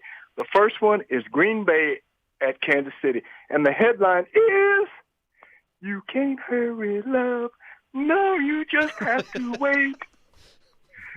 Hey, guys, headline number 2 was from last night's Tennessee Titans and Los Angeles Rams game. The headline is, Jeffrey Simmons ran sacks and sacks Rams. That is what I know. Yes. Wow, bringing it. And singing, too. By the way, Jordan Love's mom sitting on the last row at Arrowhead, literally in the light tower. Saw a really funny joke about that, where it's like the Packers haven't had to buy tickets for a quarterback in a long time, so this kind of slipped through the cracks. Yeah, she was sitting in the last row up in the light tower at Arrowhead. Grief. Yeah. What the heck? Yeah. Jordan Love's the starting quarterback's mom. Let's go to Mike. What do you know? Hey, guys. So this is what I know. The national broadcasters who had the responsibility of covering the game and the halftime show were not prepared for the Titans to come away with the win like they did. Like, the way that they were covering it and the way they just seemed shocked. Like, they didn't. It was almost like they didn't have material for the part where the Titans were on the winning side. Like, Willie, maybe you can correct some of this, I don't know. But when you have a game, especially like maybe with baseball or something like that, you have to cover dead space with stories about the other team, about like how the season's gone and whatnot. Is that already pre-set up based on how the game's going to go? Or is it something that you pick up and go as it goes along? Because I feel like they were wanting to talk about the Rams are the entire time, and they were having to shift like halfway through the game to like try to mix in the Titans coverage, and half of it was, oh, I'm shocked and surprised about how this has gone, or man, the Titans are really surprising us. I was surprised when we beat the Bills on Monday night. I was more surprised when we beat the Chiefs the next week. Now I'm not surprised. This is not something that just shocks me anymore. So again, is the broadcasters having to like have stuff they have to say about and they're like pre-made stories? Or is it something that just kind of had to go along? Because it just felt like they were stretching the truth and really trying hard to, like, try to talk good about the Titans, even though they were dominating the entire game. Okay. It's a great question. I wish we had more time to get into that because that is a good broadcasting lesson that you have to be prepared for a game going a different way than you expect it to go. Yep. It can happen. And so the best have the layers, right? The best are ready to discuss a game that has a twist. But that's a good point because there's no question. Every single broadcaster was shocked there on that broadcast last night. Doug, what do you know? So this is what I know, and you saw it too. There was big talk about the defensive lineman for the Rams and the defensive back for the Rams. This is what I know. I saw some cats for the Titans last night audition for the Pro Bowl. That's what I know. Big Jeff and Mr. Byard showcased on Sunday Night Football. Y'all keep talking about those cats. Those guys put on a Pro Bowl performance. That's what I know. All right. Thank you, as always. It's Byard, too, not Bayard. I don't know why the national broadcasts continue to call him Bayard. I don't understand it. He's not a rookie. Like, hasn't everybody figured it's Byard? Like, what's so hard about that? Vincent, what do you know? Good afternoon, gentlemen. Yeah, it's afternoon. Good afternoon, gentlemen. All right, this is what I know. I've called a few times talking about how the practice squad guys, the lower tier guys, they've got to be ready to step up. They are stepping up. They are doing a phenomenal job. We've been decimated with injuries, and you've hardly even noticed.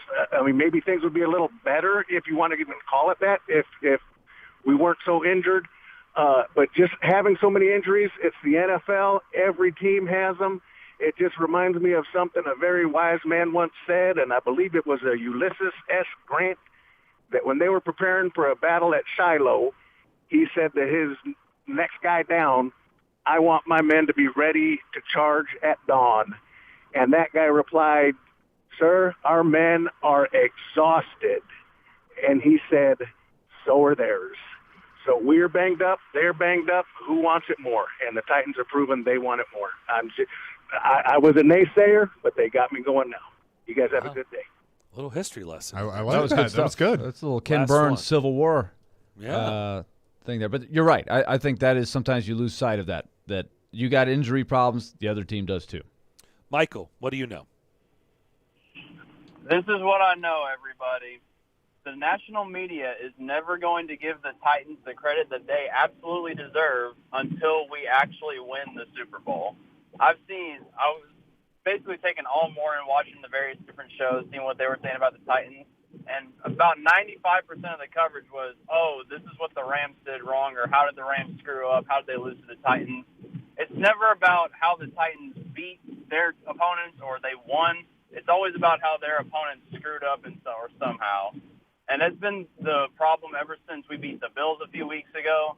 But I don't think that we're ever going to get the credit we deserve until we actually prove that we can win the Super Bowl, because the national media is just so obsessed with making excuses for the other team about how they lost the game instead of how we actually won the game.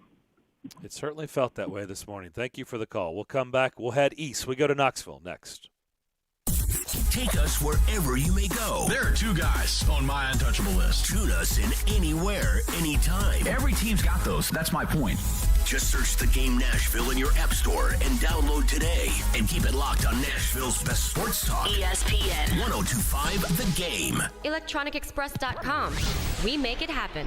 With Fundbox, you can stop waiting and start doing. If your small business needs funds to grow, the time is now. Fundbox offers fast, easy access to small business funding up to $150,000. So hire that new employee, launch that campaign, buy that piece of equipment, apply in minutes at fundbox.com, and you could get funding as soon as the next business day. Fundbox. Ready, set, grow. Credit line amounts, rates, and terms are based on creditworthiness and subject to change. Additional documentation may be required. It's the official Bud Light Preds watch party as the Predators take on the Dallas Stars Wednesday the 10th. Puck drops at 7:30, but the party starts at 7 with all kinds of specials. See you at headquarters, Beercade, downtown Nashville on 2nd Avenue. Go Preds! Are you tired of living with chronic pain, knee pain, joint pain? Listen carefully, because now there are new treatments available here. Not talking surgery or steroids. These are regenerative treatments from the medical professionals at QC Kinetics. Willie Donick here. QC Kinetics is the leader in these exciting biologic therapies that help restore and repair damaged tissue in your joints with lasting results. So if you've got pain in your knees, shoulders, hip, or back, joint pain that won't go away, you need to check out these new treatments with astonishing patient satisfaction reports. They can actually help your body restore and repair itself with no downtime, no drugs, and no surgery. So call now to schedule your free consultation at QC Kinetics. 615-249-4024. Tired of dealing with joint pain and want to get moving again? You need to learn more about how biologic therapies are changing the way we think about dealing with joint pain. It's exciting stuff, so don't wait. Call today. QC Kinetics, 615-249-4024. That's 615-249-4024. Zines First is the official sign company for 102.5 The Game. Go to sfnash.com. Yo, this is Justin from Music Vintage. We're here to provide you with all your vintage apparel needs. Tons of great shoes and memorabilia from your past. We're located in the heart of East Nashville at 2503 Gallatin Avenue, where we do buy, sell, and trade. Got some clothes your stepdad gave you in the 90s? Found some dope clothes in your granddad's closet? Bring it by, we'll give you a cash offer. Found some at a thrift store and don't know where to sell it? Bring it by, we'll give you a cash offer. Got some new Jordans that don't quite fit well? Bring it by and we'll give you a cash offer. Music Vintage, here to provide you with all your vintage and shoe needs. See y'all soon, Nashville. Nashville's best sports talk, locally owned, home of our Nashville Predators. WPRT-FM Pegram, 97.5 Murfreesboro, WBUZ HD2 Laverne, online at thegamenashville.com. We are ESPN 102.5 The Game. Live from the Game Nashville studios, it's time for Darren, Donick, and Chase. With hosts Darren McFarland, Willie Donick, and Chase McCabe. On Nashville's best sports talk. ESPN 102.5 The Game. Smoky Mountain rain keeps on falling. I keep on falling. Third hour, Darren, Donick, and Chase. Our show is presented by Gratian CBD.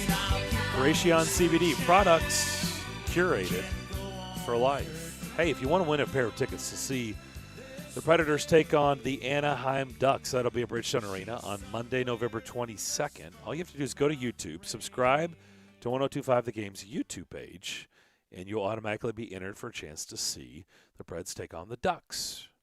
Once you subscribe, email us at promotions at CromwellMedia.com with your YouTube handle. Once you do that, you'll automatically be entered to win. A winner will be chosen on Monday, next Monday. That's November 15th. Chase. Vince is wrapping things up with player interviews, and then he'll join us, and we'll talk about that 45-42 victory over Kentucky on Saturday night. And, I've seen that my whole life. So you okay? Nothing's changed. You good? Oh, I'm completely numb to that. At least you didn't make a bet with Vince like Michelle and Robbie made a bet. Michelle had to wear a Tennessee shirt all morning, and she said it was very itchy and burnt a little. Yeah. So, I mean, but a bet's a bet. A bet is a bet. Darren, it's so funny you say what you said because I was watching the game with John Tackett, our television director for Valley Sports, a good man. And he is a fantastic television director. He is a Kentucky guy. And he's exactly like you. As that game was going, I was like, John, they could still come back. This is a great game. It's going back and forth. He goes, I just know what's going to happen. Right. I just know what's going to happen. We've read the book. We know how it ends. I was like, you can't have that attitude. No, it's true. And sure enough. True. The time of possession was 46-14. Let me just repeat that. 46 minutes to 14 minutes. Actually, Tennessee, if you want to be technical, didn't even have it 14 minutes. It was 13:52. And they scored 45 points and won. Now, you give me the Vanderbilt math on 46-14. What ratio was that, time of possession? Percentage that you had the ball over the opponent. Well, it's over 70%. Yeah. That's right. Pretty good. It's pretty good. Most of the time that gets it done, but most of the time, yeah, I would say okay, but we know what's at play here. And this is something we talked about, and it's perfect lead into Vince because you knew there was going to be some games like this, and that was the question. In the SEC, could you run the Josh Heupel offense where this could happen? But if you're scoring at will and you have defensive touchdowns, that's the combination that it happened. So it was certainly effective. Darren, on just Saturday. remember, 60% of the time it works every time. No, 60% of the time it does not like Sex Panther for Kentucky football. Okay? It's quite pungent. And by the way, I did bet it wasn't, to wear a shirt to the loser. I did bet a mutual friend of ours, and I lost.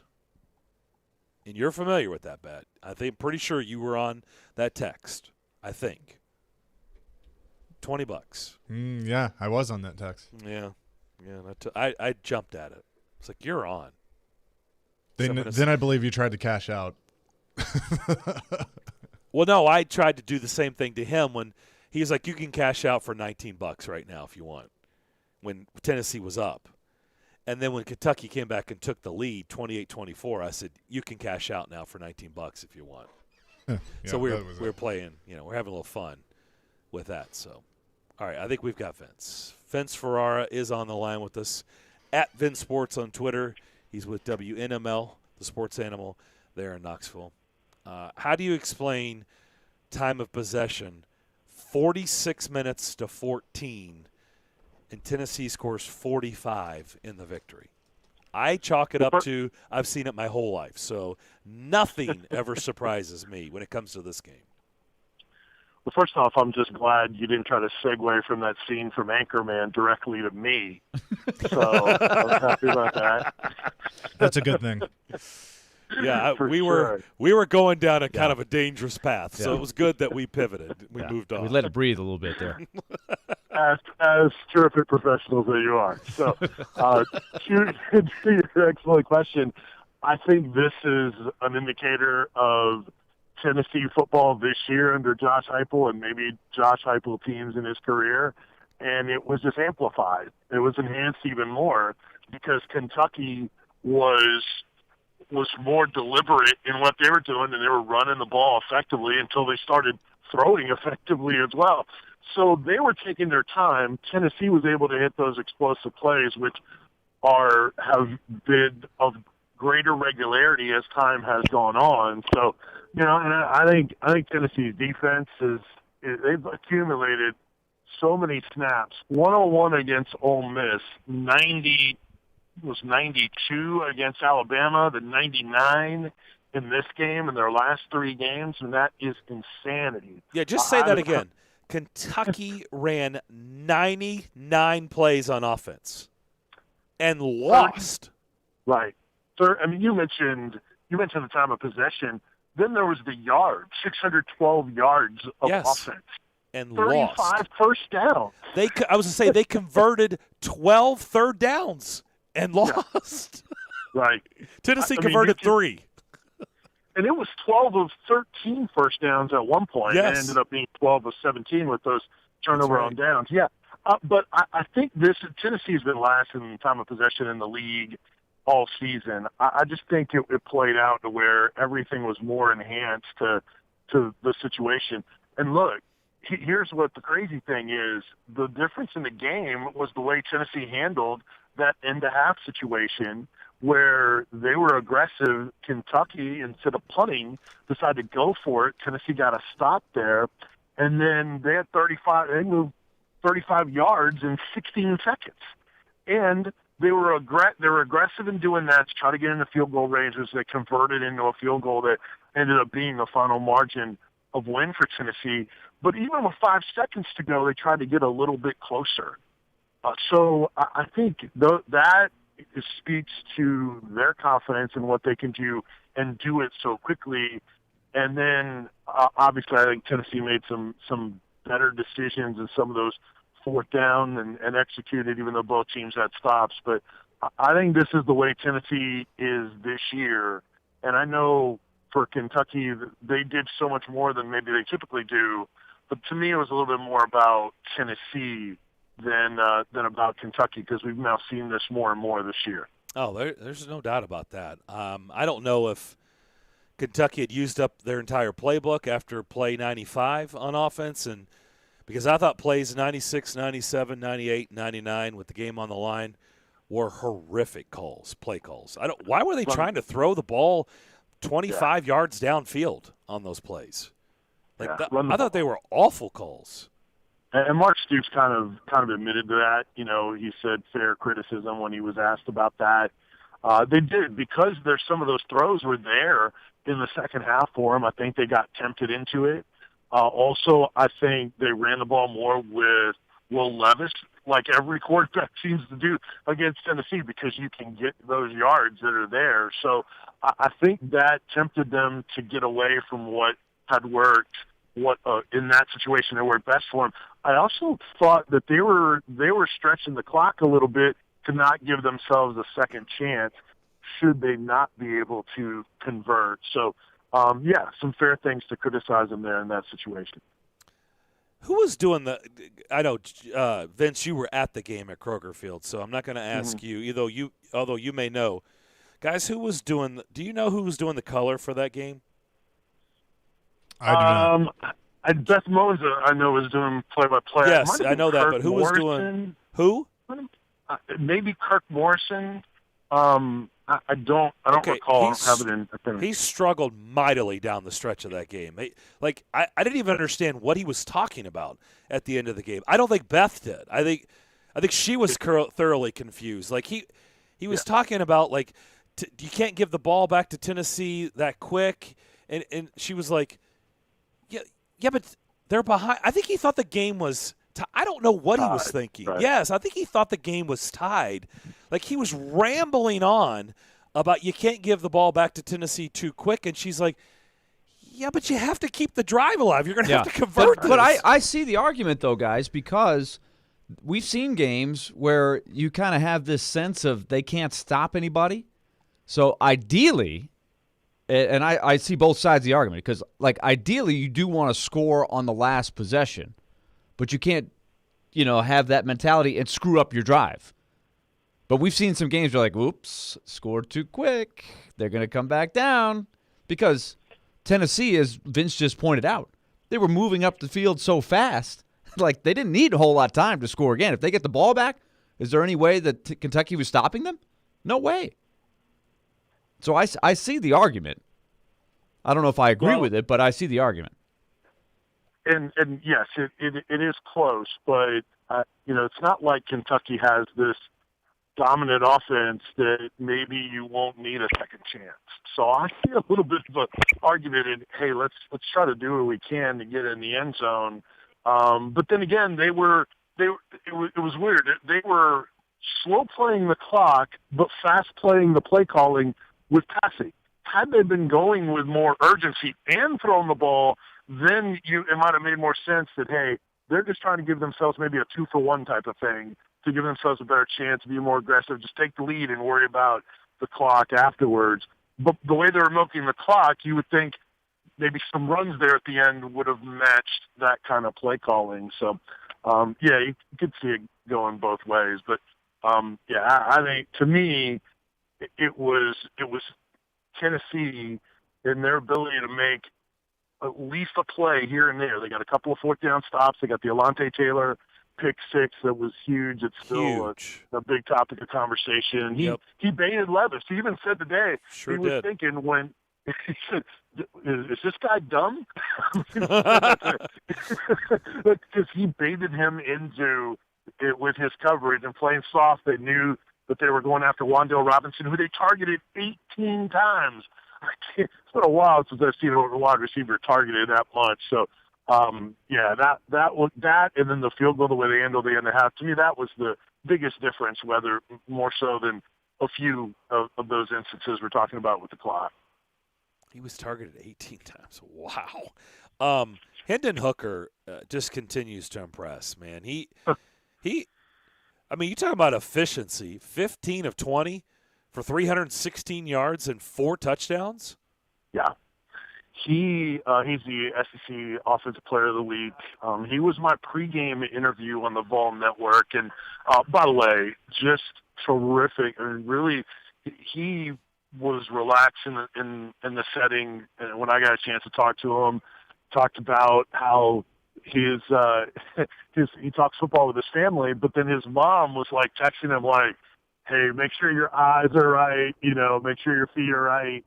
And he's writing a scripture book for children, the ABCs of athletes for children. And then also he's coming out with some Hendo Cinco, his nickname, coming out with some merch in an NIL deal real soon. So this kid gets it.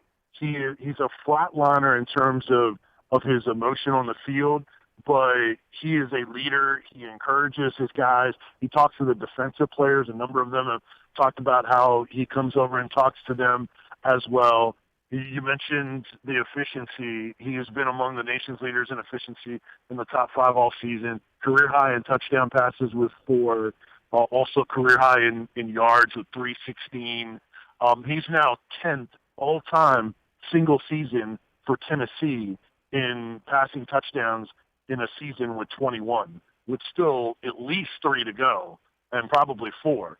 So, I mean, he has absolutely been not only this team's by far MVP, but you have to start going back a ways to find a more important player that did so much and impacted so many others on his team in Tennessee history. You can start going back a ways to see one guy have so much load. I think Dobbs fell in that category. I think Hooker is a better passer than Dobbs, but Dobbs did so much in terms of running and keeping plays alive. But even beyond that, the load that's on him and the way he's changed so much and fits this offense, it's been pretty special for Tennessee. We're talking to Vince Ferrara, 99.1 The Sports Animal in Knoxville. Now, Vince, did I read this right, that Georgia this weekend is homecoming? Did they mean to do that? Like, why would you not schedule South Alabama for homecoming? They've been that topic has come up. It's because of scheduling with the school and things like that. I don't think it was, hey, lightest opponent. Yeah, Georgia, not really. No, I just think it's the date, the availability with all the other events that are tied with it. So I don't know that Georgia Tech is going to – I'm sure the fans have noticed and they'll say something about it. I don't know that will be a motivating factor for Georgia other than their fans, for sure. I know when you put the pads on and you suit up, the goal is to win every week, but let's all be realistic. They're going against the best team in college football. So realistically, outside of keeping everybody healthy and all of that, what is the goal this weekend against Georgia? Well, by the way, real quick, it was Kirk Morrison. I did find the notes from last week, so he was the analyst in that game. They're going. The goal is for them to compete and see what they can do. I mean, that's the approach they took with Alabama when a lot of us were thinking that they were going to sit a lot of players and try to rest up for the Kentucky game. They didn't take that approach. They played Hendon Hooker. They played Tyron Evans. So Cooper Mays came back. So I think that's what they're trying to do and then see where they're at after that. Now, you could look at it, Chase, as, man, that's kind of risky. I mean, who knows what you have left if you get too beat up on the other side for the two games that you should easily win. But I don't think this team has the kind of mindset to where, like, let's just hope to keep it within the point spread or something like that. I think Tennessee is going to score the most points against Georgia that we've seen all year. And, there's been bigger upsets than 21 points. I'm not saying it's going to happen, but I think Tennessee, with their tempo, is going to present Georgia some more difficulty. Obviously, Georgia, I think, is on a different level, and especially with the offensive line for Tennessee. That Cape Mays, offensive lineman of the week, his first game back, but they still had some struggles, and Hooker still sacked 5 times. Tennessee's going to have to involve him more in the run game by design if they're going to help that offensive line some. They didn't do it a ton against Kentucky either. That's 3 straight games where it's only been Hooker scrambles more so than Hooker design runs. We'll see if that changes this week. But, man, with that front for Georgia, it's hard to see how Tennessee can get a ton going. But Georgia stems a lot at the line. They do a lot of movement. And I think Tennessee can get them out of position from time to time, catching them in movement because they haven't seen any tempo like Tennessee. And Tennessee has the ability for those explosive plays as well. And then maybe you see how Georgia handles a close game, which they have not had since the Clemson game this year. I asked Jerome Carvin about that today, and he's like, we've kind of talked about that. So I think that's the hope, to compete and then see what happens. And maybe if you lose still, you build some confidence for the next couple of games. As after the win against Kentucky and looking at bowl projections and where they are, how much are Tennessee fans saying the classic of, we're close to Pittsburgh and should have had that one, and close to Ole Miss, should have had that one, when they're talking about the big picture overall? Oh, it's definitely happening for sure. You think those are the 2 games that you point to, and the biggest thing that you say is Hendon Hooker and Hendon Hooker healthy. How does that Ole Miss game finish with a healthy Hendon Hooker? How does the Pitt game play out with Hendon Hooker? These are fair questions. I think they probably win the Pitt game, and then who knows with the Ole Miss game, because it was just so hectic there. It came down to basically, a couple of plays at the end, so it doesn't necessarily mean that they would have been different, but I think at least one more win. And then, Tennessee is in a completely different position. If they win that game, then this Georgia game has a little bit different meaning for Tennessee if they're sitting there with 1 loss. So, absolutely, fans have thought that. But look, it's happened before. Under Butch Jones, what if Butch Jones had actually gone for it instead of kicked a field goal at the 1-yard line against Oklahoma? What if they, don't just kick an extra point and go for 2 in the fourth quarter, try to get up 14 against Florida on the road, and then end up losing that game by 1. So there have been those what ifs in Tennessee football history recently, plenty of times, and this year is another one. Even though there's not the maybe negativity towards the coaching staff, which oftentimes does happen, with those what if scenarios and questions that are out there. Real quick, Vince, basketball gets going here tomorrow. High expectations. We know in the shuffling with all the players changing teams, going pro, not going pro, it's hard to keep track of everybody. But tell me where you think Tennessee is as they lift off with high expectations. Well, they're still a work in progress in terms of what they're ultimately going to look like. I think this is a top 10, top 15 type of team. There's still some guys that are pretty raw, a lot of new guys that are raw, but then have some of the skill set that last year's team didn't have and needed, like front court offensive game and face-up game.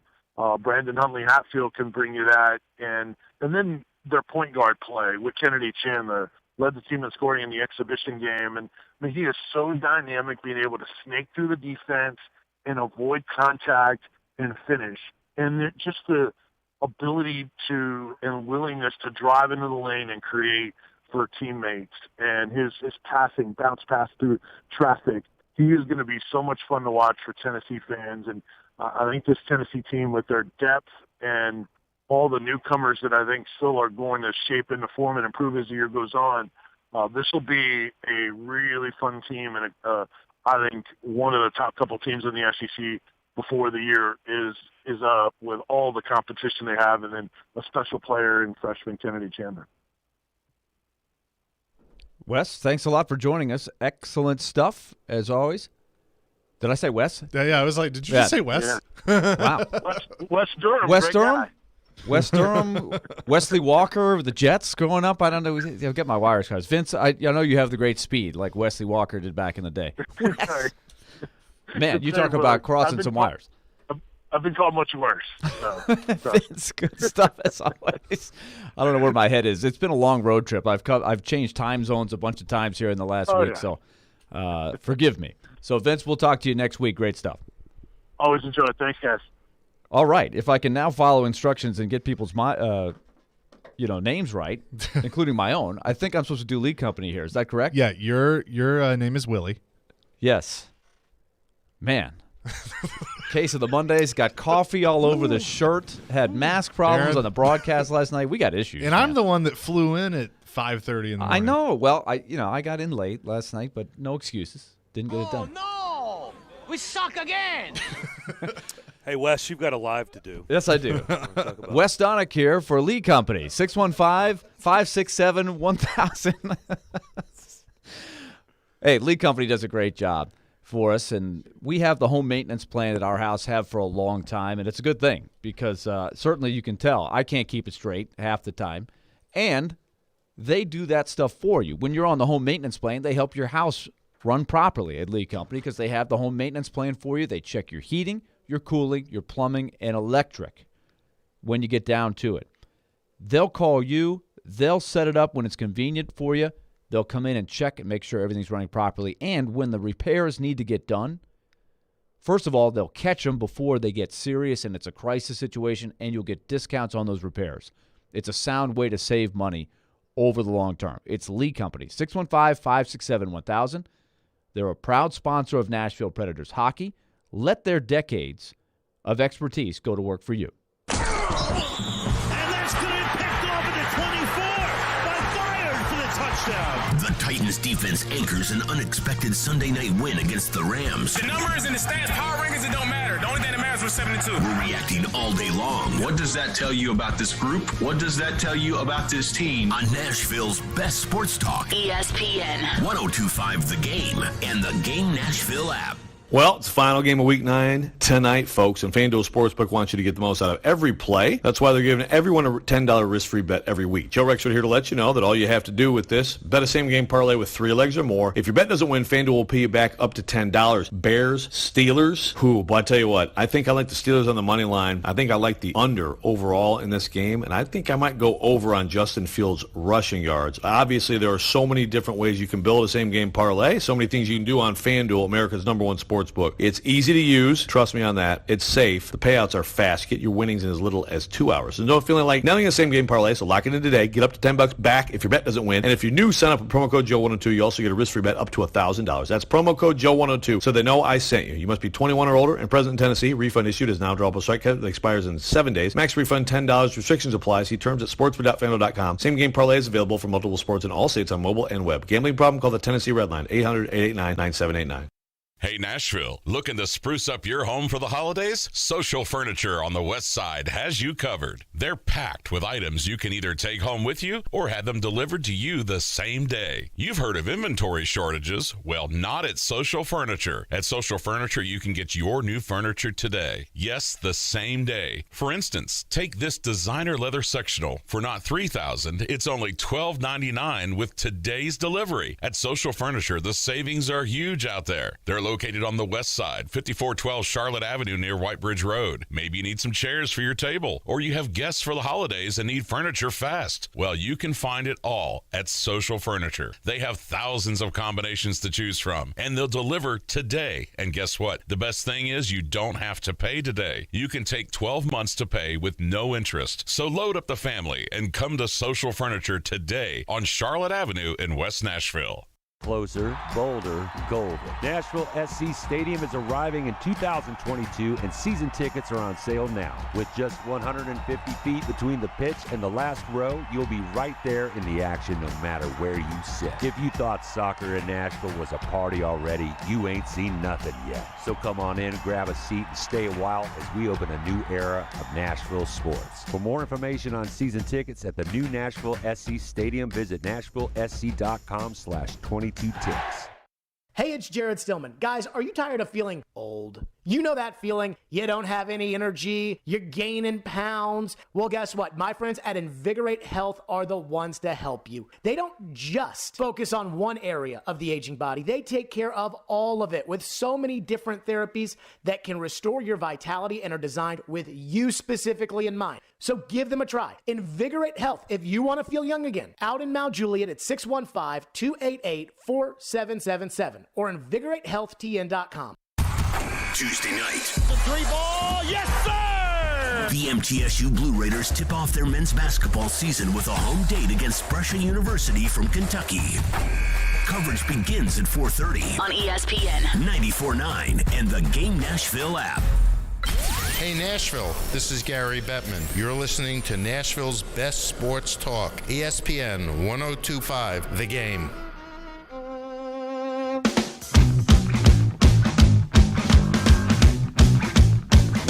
Stray Cats bringing us back.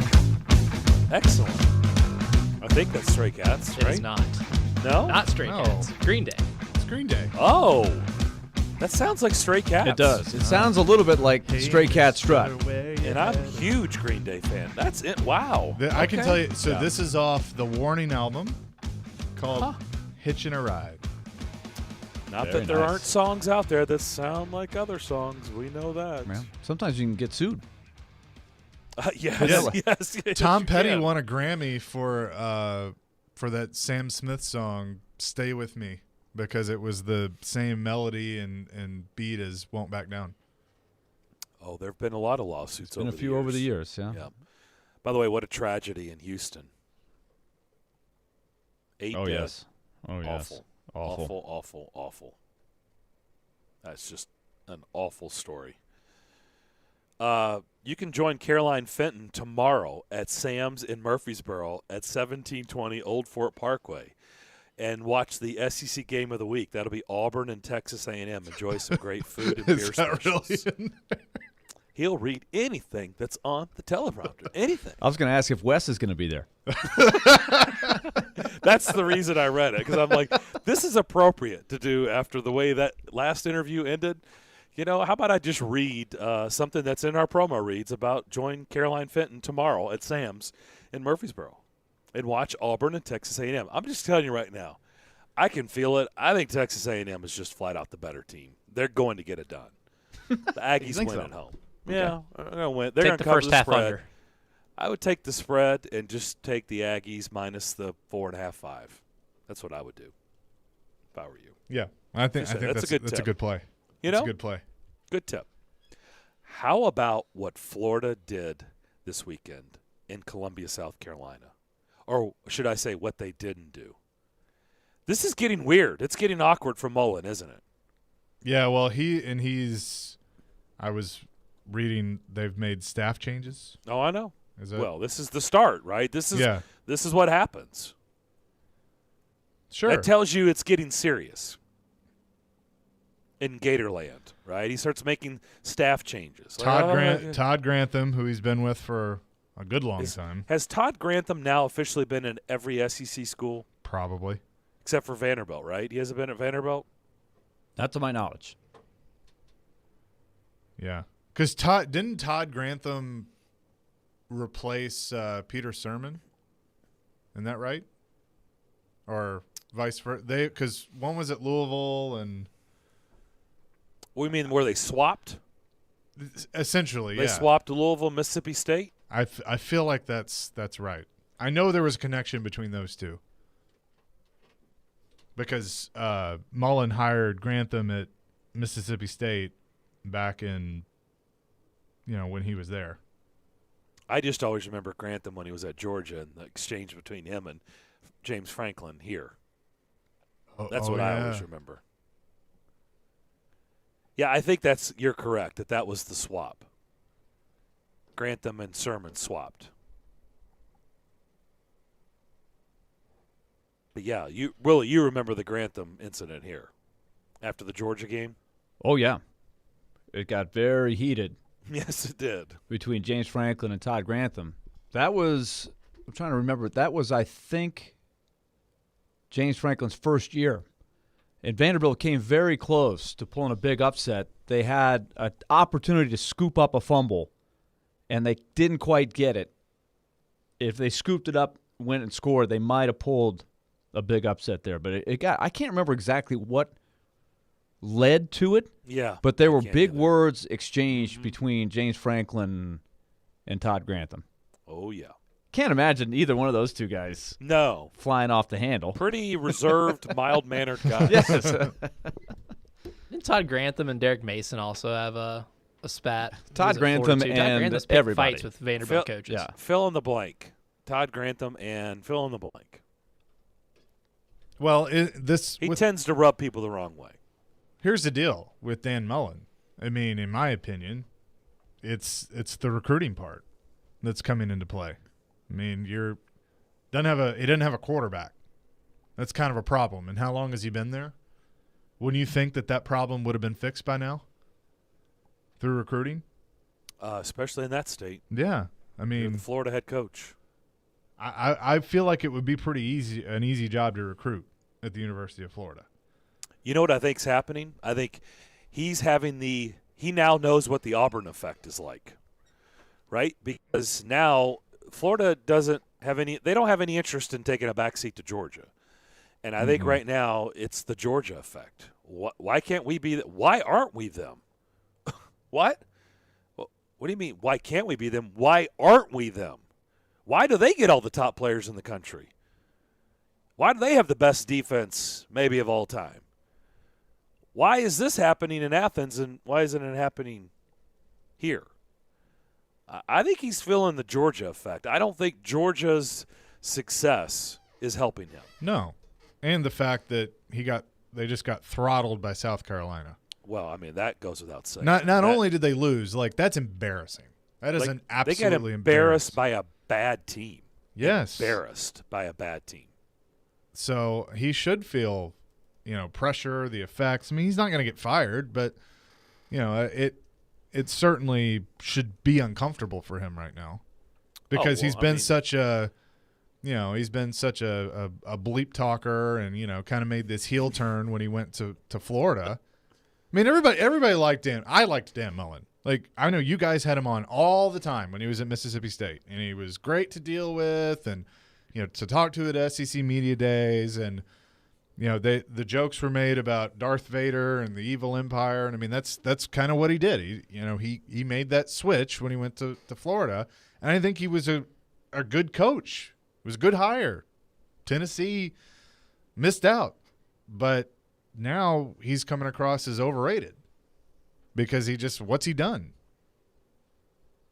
So, and now they're below 500. I don't know if it's what he's done. I mean, this is his fourth year, and it went 10-3, 11-2, 8-4, and we've talked about this with a lot of coaches, right?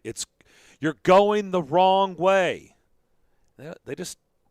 It's what Ed Orgeron did, right?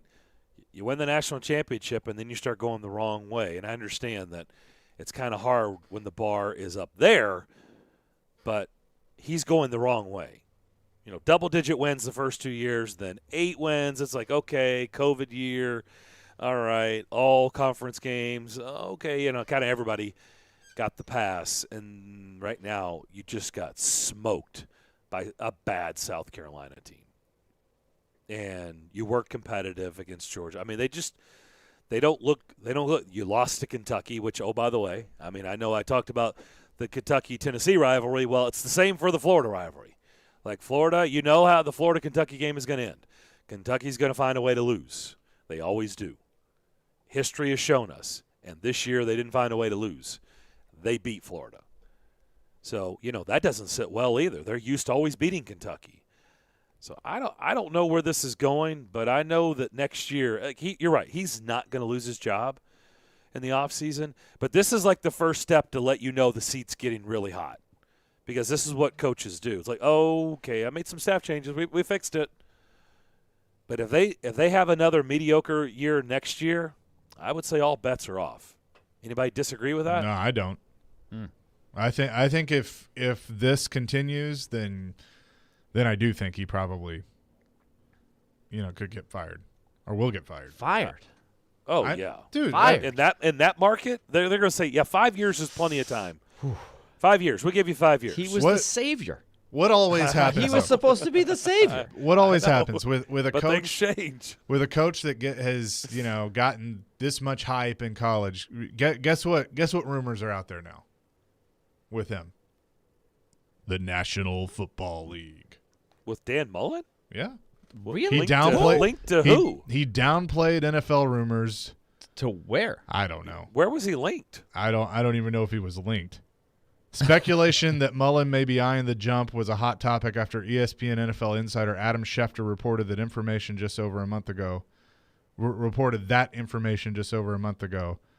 that Dan Mullen have any interest in leaving Florida for the NFL this offseason. Yeah, he's not going to the NFL. I don't see that. Well, you never know. I mean, Jeremy Pruitt's in the NFL, right? Is he? Well, isn't he? Did he have a choice? He gets coffee. I don't know if he. Derek Dooley went to the NFL. I mean, Urban's in the NFL, but here's the thing with Jeremy Pruitt. That's the only way he's going to be able to coach football because college football is not going to touch him. Yeah, probably not. But I'm just saying that sometimes guys end up there, but not. I'm talking, but I think we're all saying as a head coach or something like a coordinator. Dan Mullen has never run anything that looks like a pro style in any way. Of course, I guess I would have said that about Matt Rule, probably. Yeah. They had a college style offense, and now here he is in the pros. I don't know. But I just that is a shocker because there were some doubters even when they were doing well. The Florida people he's not getting the big recruits. He's not getting the top guys. The bar is so high there, but man, I can't imagine it getting that hot so fast. But we're talking about the SEC. Speaking of hot seats, who's the Raiders GM? The Raiders GM is the guy that used to do the draft. Don't Google. No, I'm not. No, I'm TV guy. The guy that did the draft. Mike Mayock. Yeah, there we go. Right, everybody thought he was awesome. Right on television. Great coverage on TV. Same with Gruden. Awesome. Well, Gruden's gone. Mayock is the general manager. The Raiders are about to release Damon Arnett. That was their first-round pick in 2020. They had 2 first-round picks in 2020. 2 first-round picks. Damon Arnett, who's getting released, and Henry Ruggs. In 2020. Well, now hang on. Here's the thing, now, though. Hold on a second, Darren. Now, I've been doing this for 25 years. Mike Mayock, Gruden was the GM. Let's just call it what it is. Mike Mayock had the title, but when Gruden got fired, they said that Mayock had now been elevated to making roster decisions. Okay, well, even more reason that he's gone than his Gruden was running the show. It's like, we don't need you. Right? I mean, how is he going to last through this? Henry Ruggs, Damon Arnett, first-round picks by the Raiders in 2020. They're off the roster. By the way, they didn't have a second-round pick. They took Lynn Bowden Jr. from Kentucky. They traded him in the third round. Brian Edwards they took in the third round. He is actually a starting wide receiver for them. They had 3 third-round picks. Tanner Muse waived. Fourth-round pick John Simpson is their starting left guard. And their fourth-round pick, Amik Robertson, is the backup corner. That was their 2020 draft. Yeah. How about Thank you, How about that? How about that day at the office, or days? Those 3 days at the office. You had 2 first-round picks, 3 third-round picks, and 2 fourth-round picks, and most of those guys aren't even on your roster. Nailed it. You see the Damon Arnett video? I assume the reason he got released. I have not. It's an Instagram live video. Is this video. his dad? Did his dad release the video? Oh, no. This is worse. He went on Instagram Live holding a bunch of automatic, assault rifles or weapons and waving them in front of a cell phone on Instagram Live, threatening to kill somebody. Never a good idea. Oh, okay. Yeah. Not filled with many great ideas, but I can tell you that is not one of them. Yeah, that one usually never works out. Or, never works out. How about that? Wow. What is wrong with these guys? Unbelievable. Yeah, so they've released him. Wow. It goes back to the guy that called in. I think it was This Is What I Know, and he made the reference to the Civil War, the Ulysses S. Grant. Who knew we were going to get a U.S. Grant quote today? But everybody has issues with the draft picks. Nobody bats 1,000 with the draft. And so the Titans have gotten some well-deserved criticism. They've had some headliners. The first-round picks year after year. It's unbelievable how little they've gotten from them. And here they are, arguably the best team in the AFC right now. It's incredible. And they've done things to compensate for it. But other teams have this happen too. We chronicled the Patriots' picks last year. They seem to find a way to be successful despite that. The Raiders accumulated all these picks, remember, with the moves that they made, trading Amari Cooper, trading Khalil Mack. They had to hit on these, and unfortunately they haven't.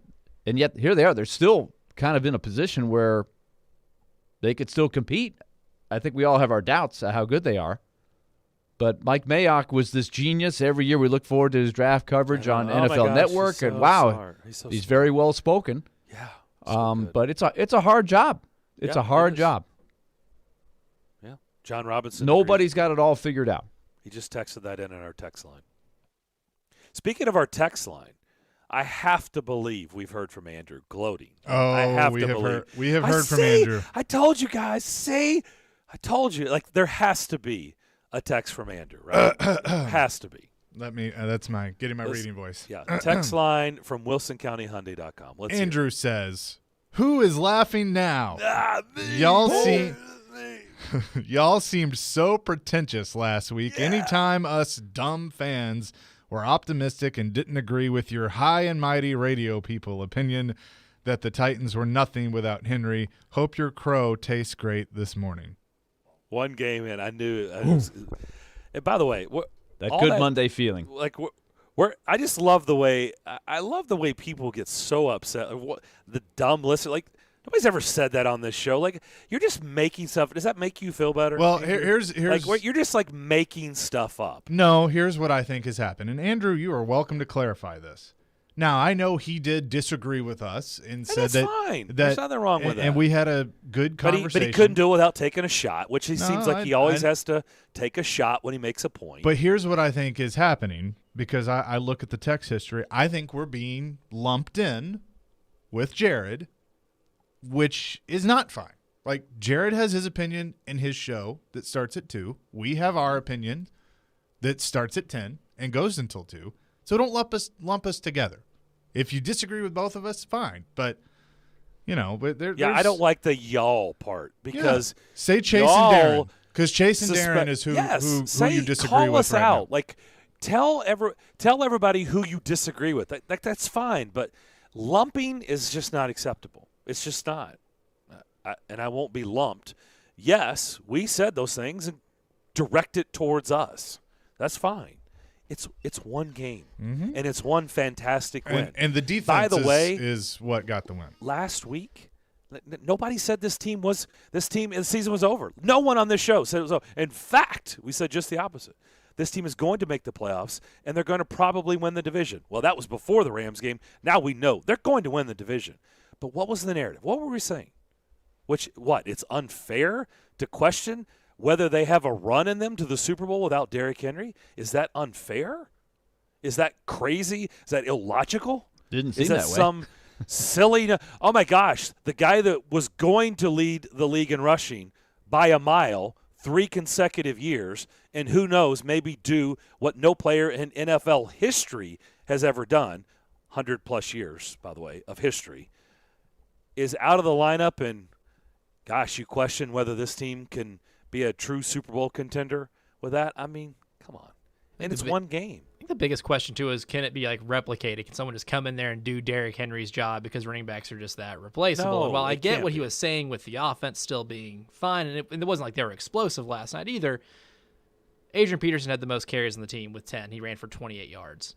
The rushing game wasn't like they ran up and down the field. They kind of had to make do. It wasn't like that production that Derrick Henry would have brought was just replicated on a whim. And I think that's kind of what our point is, too. Well, and also, and Chase, help me with the original text. Wasn't it about, still A.J. Brown, there's still Julio? Like, this game wasn't won because of the offense. This game was won because of the defense. That's what is so encouraging, is that all of a sudden they could have a game like that. Last year they were not capable of having a game like that. And I think 3 or 4 weeks into this season, I'm not sure we thought they were capable of having a game like that. But they did. Andrew now says, actually, Chase and Darren laughed so hard about a running back being replaceable. Racket. I don't think we laughed, but I think we also – here's the thing, man. And, again, you can disagree with us. That's fine. But we were talking about Derrick Henry being an MVP candidate. We were talking about how this offense is built around him. And, yes, they won the game last night, but they won the game last night because of plays by the defense. The offense finished and put the ball in the end zone, but the defense set up a lot of that. And I don't know if you looked at the rushing stats, but they weren't all that great by committee. Now, again, they did the job. They won the game. But you can't tell me that taking the most important player off the team isn't going to hurt the team, running back or not. This is what I would say. Take your victory lap. That's fine. All I ask is that you be consistent. I want to hear from you every single week. And I know if they keep winning, we will. But when they lose or when this thing doesn't play out the way you think, I want to make sure we hear from you. Let's not go away. Let's not just do victory laps in the victories. And look, I also say this. I hope you're dead on right. I hope you're right. You act like eating crow is something bad. If this team takes it to the finish line without Derrick Henry, I'll be the first to admit, I guess all this stuff about Derrick Henry and MVP and how having a running back like that this offense is built around him, we'll have to change course because it's very clear if they're able to pull this off that, what people do say about running backs will unfortunately, I think it's unfortunately because I do think running the football is vitally important, and I think he is special and a generational talent. But we'll have to backpedal on how we view Derrick Henry. I mean, right? Like, there's no way we can still value what he brings to the table to that level if they still go through the second half of the season and march to the Super Bowl and get to that stage. I would say everything we've said about 22 is going to have to be altered a little bit, right? It just has to be. Like, even as much of a huge Derrick Henry fan as I am, I'm going to have to change course on how valuable he is to this team if they are able to overcome him, not for one game, for 9 games and the playoffs. I think that's what I want to see. I hope Andrew's right. I do. I'll still need to see it to believe it, but I hope he's right. Because last night was a really, really big win. But just keep in mind, it had nothing to do with the offense. The offense had less than 200 yards of offense. Yep. Less than 200 total yards, passing and rushing. And they dominated the Rams. Can they keep that up? I'll tell you what, if this is what it's going to look like the rest of the season, I would say they can keep doing this, right? Things change because that means this defense has done a complete 180 from last season. True? I mean, very true. If they keep doing this every single week, and now we need to see it more, but if they can keep playing at this level, then it does change. It is a game changer for the Titans moving forward. All right, we'll come back. NFL Zingers to begin the final hour. That's next. Wednesday night. Stopped by Saros, poke checked away, and taken now by Mikhail Gronlund. UC Saros and the Nashville Predators are back on the road for a division battle with the Dallas Stars. Pre-game at 6:30, face-off at 7:30 on Nashville's best sports talk. ESPN 102.5 The Game and the Game Nashville app. Hey, it's great to be back home, even for 24 to 36 hours. The Predators are going back on the road for a couple of big division games, Wednesday and Thursday against the Stars and the Blues. It'll be great to get reacquainted with St. Louis.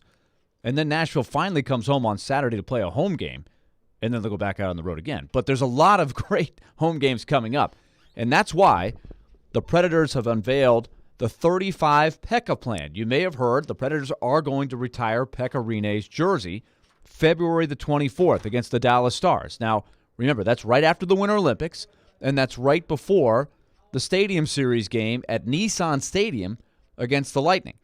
But February 24th is going to be a very, very special night. So this ticket plan, that's where it comes in.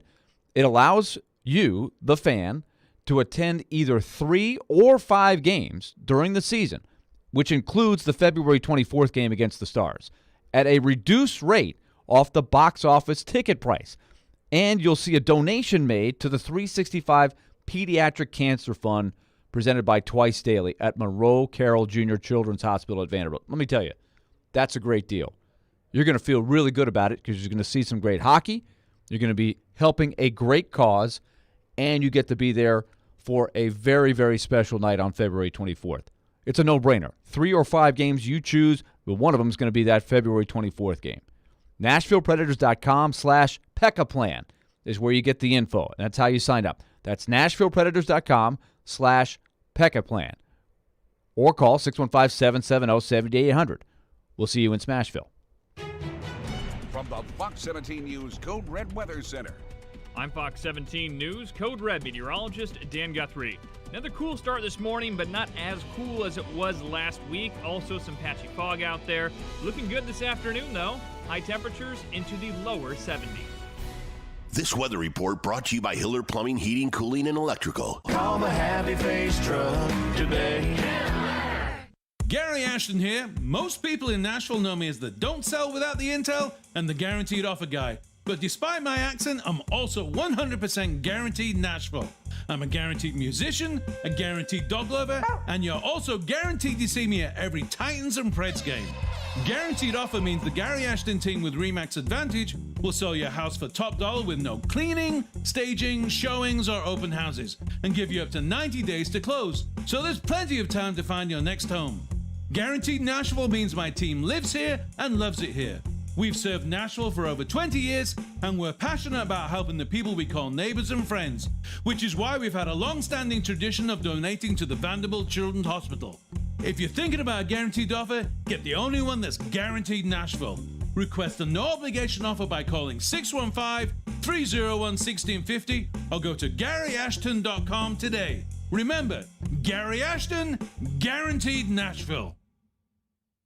Rock Bottom Nashville is Broadway's original brewery, where all brews are brewed on site. Josh Rappaport is Rock Bottom's brewmaster, creating fresh craft beers where peak flavors are always the rule. Grab one of their blockbuster beers to pair with their nachos, pretzel bites, and delicious flatbreads. They even have group catering. They boast one of the best views of downtown Nashville and is a short walk to Titan Stadium. And enjoy happy hour Monday through Friday afternoons from 2 until 6. Rock Bottom 11 Broadway. Avoid surgery? Well, thankfully, there's a better way. And now it's available here from the medical professionals at QC Kinetics. Hey, Willie Donick here. I'm talking about new therapies. Advanced, all-natural, regenerative treatments that can not only just give you relief, but can also restore and repair damaged tissue so you can have lasting relief. If you've got joint pain due to arthritis, knee pain, hip pain, shoulder pain, don't just think the old ways of dealing with pain are the only ways. You need to learn more about these new biologic therapy solutions. Call now for a free consultation.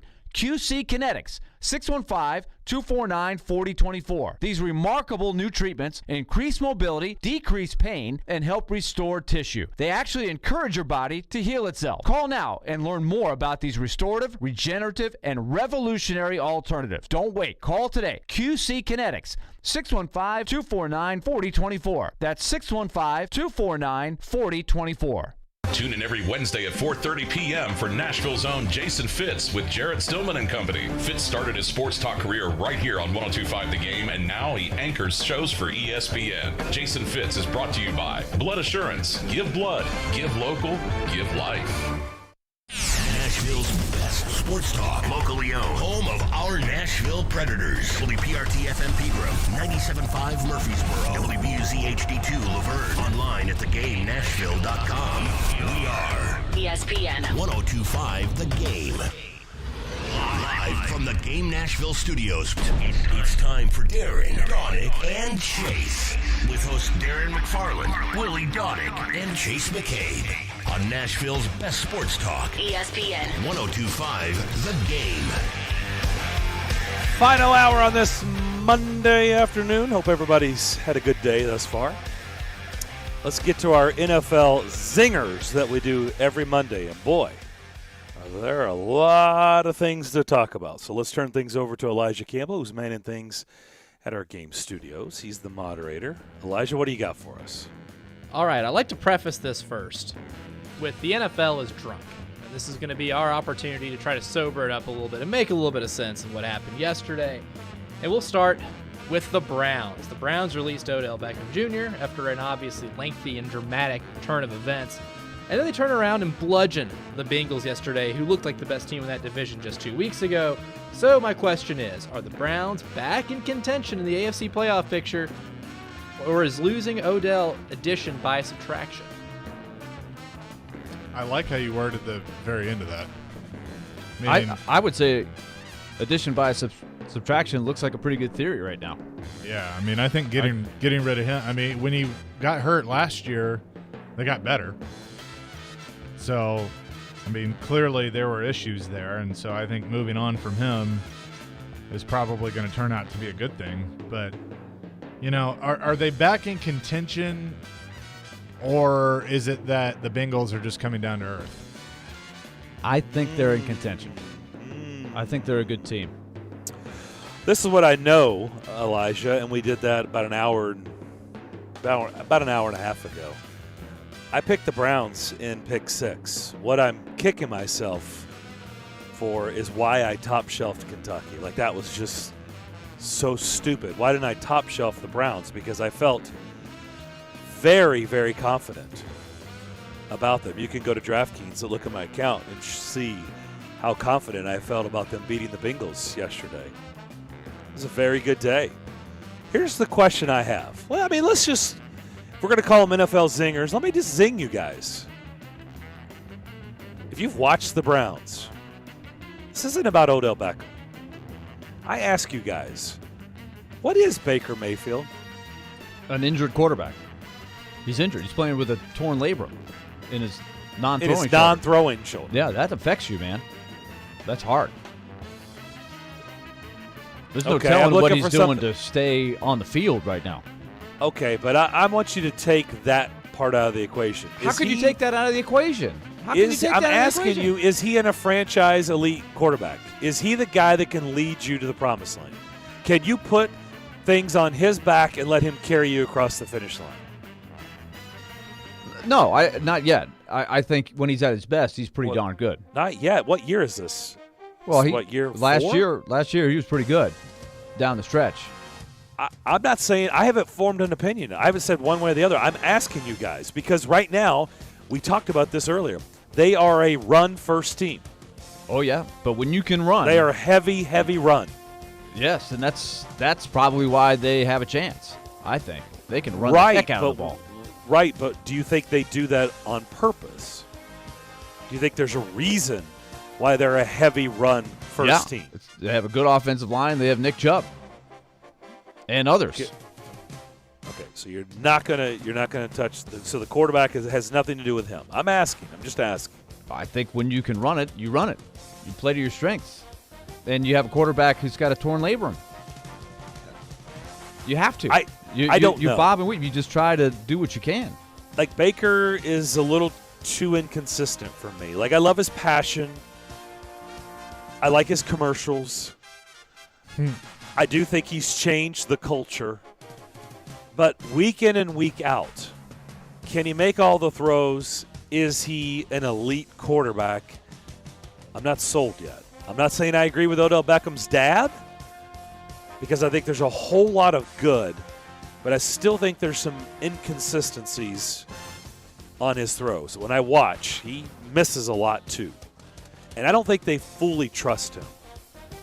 I think that's why. And yes, they've got a tremendous running game, especially when Chubb and Hunt, are in the lineup. I understand it, but I also think there's a reason why they do that. I think they want to protect their quarterback as much as they can. Just throwing that out there.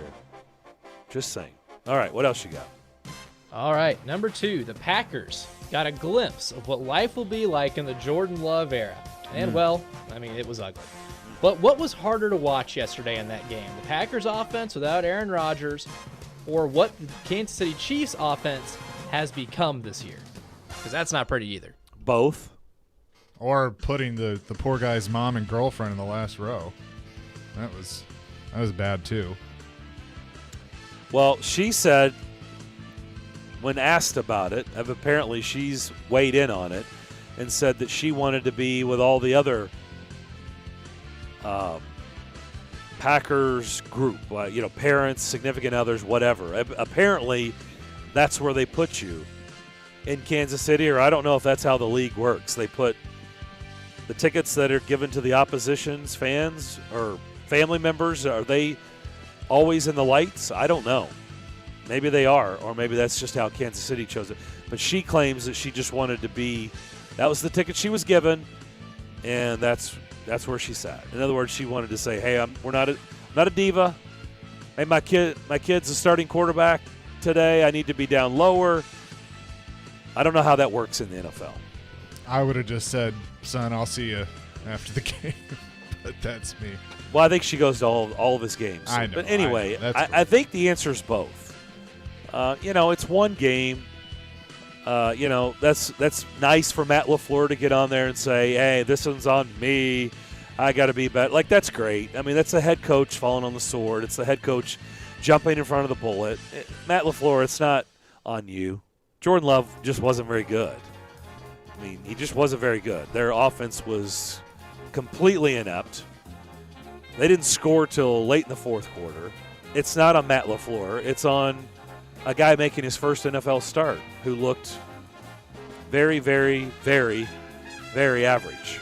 Oh. And at times, very confused. But it's one game. Who knows what he'll ultimately turn out? But right gap from him to Aaron Rodgers is, I think, from Nashville to California. Yeah, I mean, I think, honestly, I think it's on both of them. And this is what we're going to see. Not only is what is Jordan Love going to be, but what does Matt LaFleur look like without Aaron Rodgers? Because let's be honest, for as many people that want to go, oh, he's done such a great job I there. know, that's a good point. Did anybody see the 1 year with Marcus Mariota here? How he got a job off that, I don't know. But Darren, I remember you and I going, yeah, he's not going to get a head coaching job. And we were Not wrong. now. We were not now. wrong. But yeah. that 1 year did not look great. So, let's also look at Matt LaFleur and go, all right, what are you going to do without a Hall of Fame quarterback? Whether it's Jordan Love or somebody else. That's fair. Yeah, we'll see how good of a coach Matt LaFleur is. Life without Aaron Rodgers. And I don't have anything against Matt LaFleur. I think he's a great guy. Yeah. But he's fine. It's a fair thing to throw out there. What is it going to look like? How smart will he be? How will he be viewed without Aaron Rodgers? And if it's Jordan Love or whoever they move forward with when this Aaron Rodgers, this whole thing ends, the saga is over. And it could be after this year. As for Patrick Mahomes, I asked Tim Hasselback on this show a month ago as the conference caught up to Patrick Mahomes and the Kansas City Chiefs. And right now their offense isn't good. Their defense isn't good. They're an average team. And yes, they won, but they're an average team right now. They're just not that good. I didn't think that they could play defense and hold a team to 13 points. That was really surprising for the Chiefs. Well, it says a lot about Green Bay's offense. Well, that's where the essence of the zinger is Kansas City making some progress. We have seen great teams, fix things over the course of a season. Is KC starting to fix things? I don't know, but I was very disappointed in Love. I would have thought there would be more. But when I'm thinking of Love right now, I'm also thinking of the show You on Netflix. Oh, my gosh. Love in that show? 10 oh, boy. out of 10. Great show. Wow. Crazy. Creepy. Highly recommend it. What's next? What is it called? You? You. Okay. Very good. 3 seasons, easy to binge. Highly recommend. Yes. Number 3. Speaking of broken offenses, how alarmed should Pete Weber and his fellow Bills fans be of their once dynamic offense struggling against the Dolphins and then being held to 6 points by the Jacksonville Jaguars? I can tell you that Pete Weber was not very happy yesterday getting on the bus, heading over to the rink, to the United Center in Chicago. Holy cow. I said, Pete, what happened? And, the game wasn't on locally. I don't know if Pete had a chance to watch it or not, but, man, I didn't see any of it. But I had the Bills number 2 in the top 10, not in the AFC, in the NFL. Who? The Bills. No, number 2. Not who. 2. I had him number 2. Yeah, you did. That was unfathomable. But this is the NFL. I think the Bills will get through the fire. I think they will get back on track and be a big-time team to be reckoned with. But that has your head scratching. Or you scratching your head, one or the other. Just for the record, you both had the Bills in front of the Titans. Yeah, I'm aware. I had the Ravens and the Bills behind the Titans in my rankings. Had Buffalo number 8. Paper champions right now. Remember, we're doing this, their body work right now. Not. I mean, it's not a forecast. This is not what we envision. This is looking like at the end of the season. It's right now.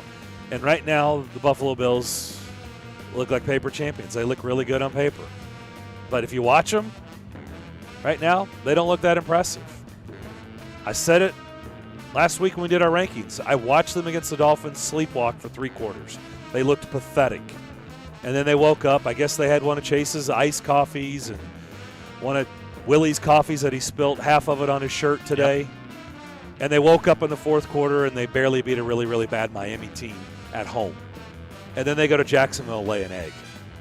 They're still really talented, but right now you got to prove it every Sunday. And right now they're just paper champions. It's a bad loss.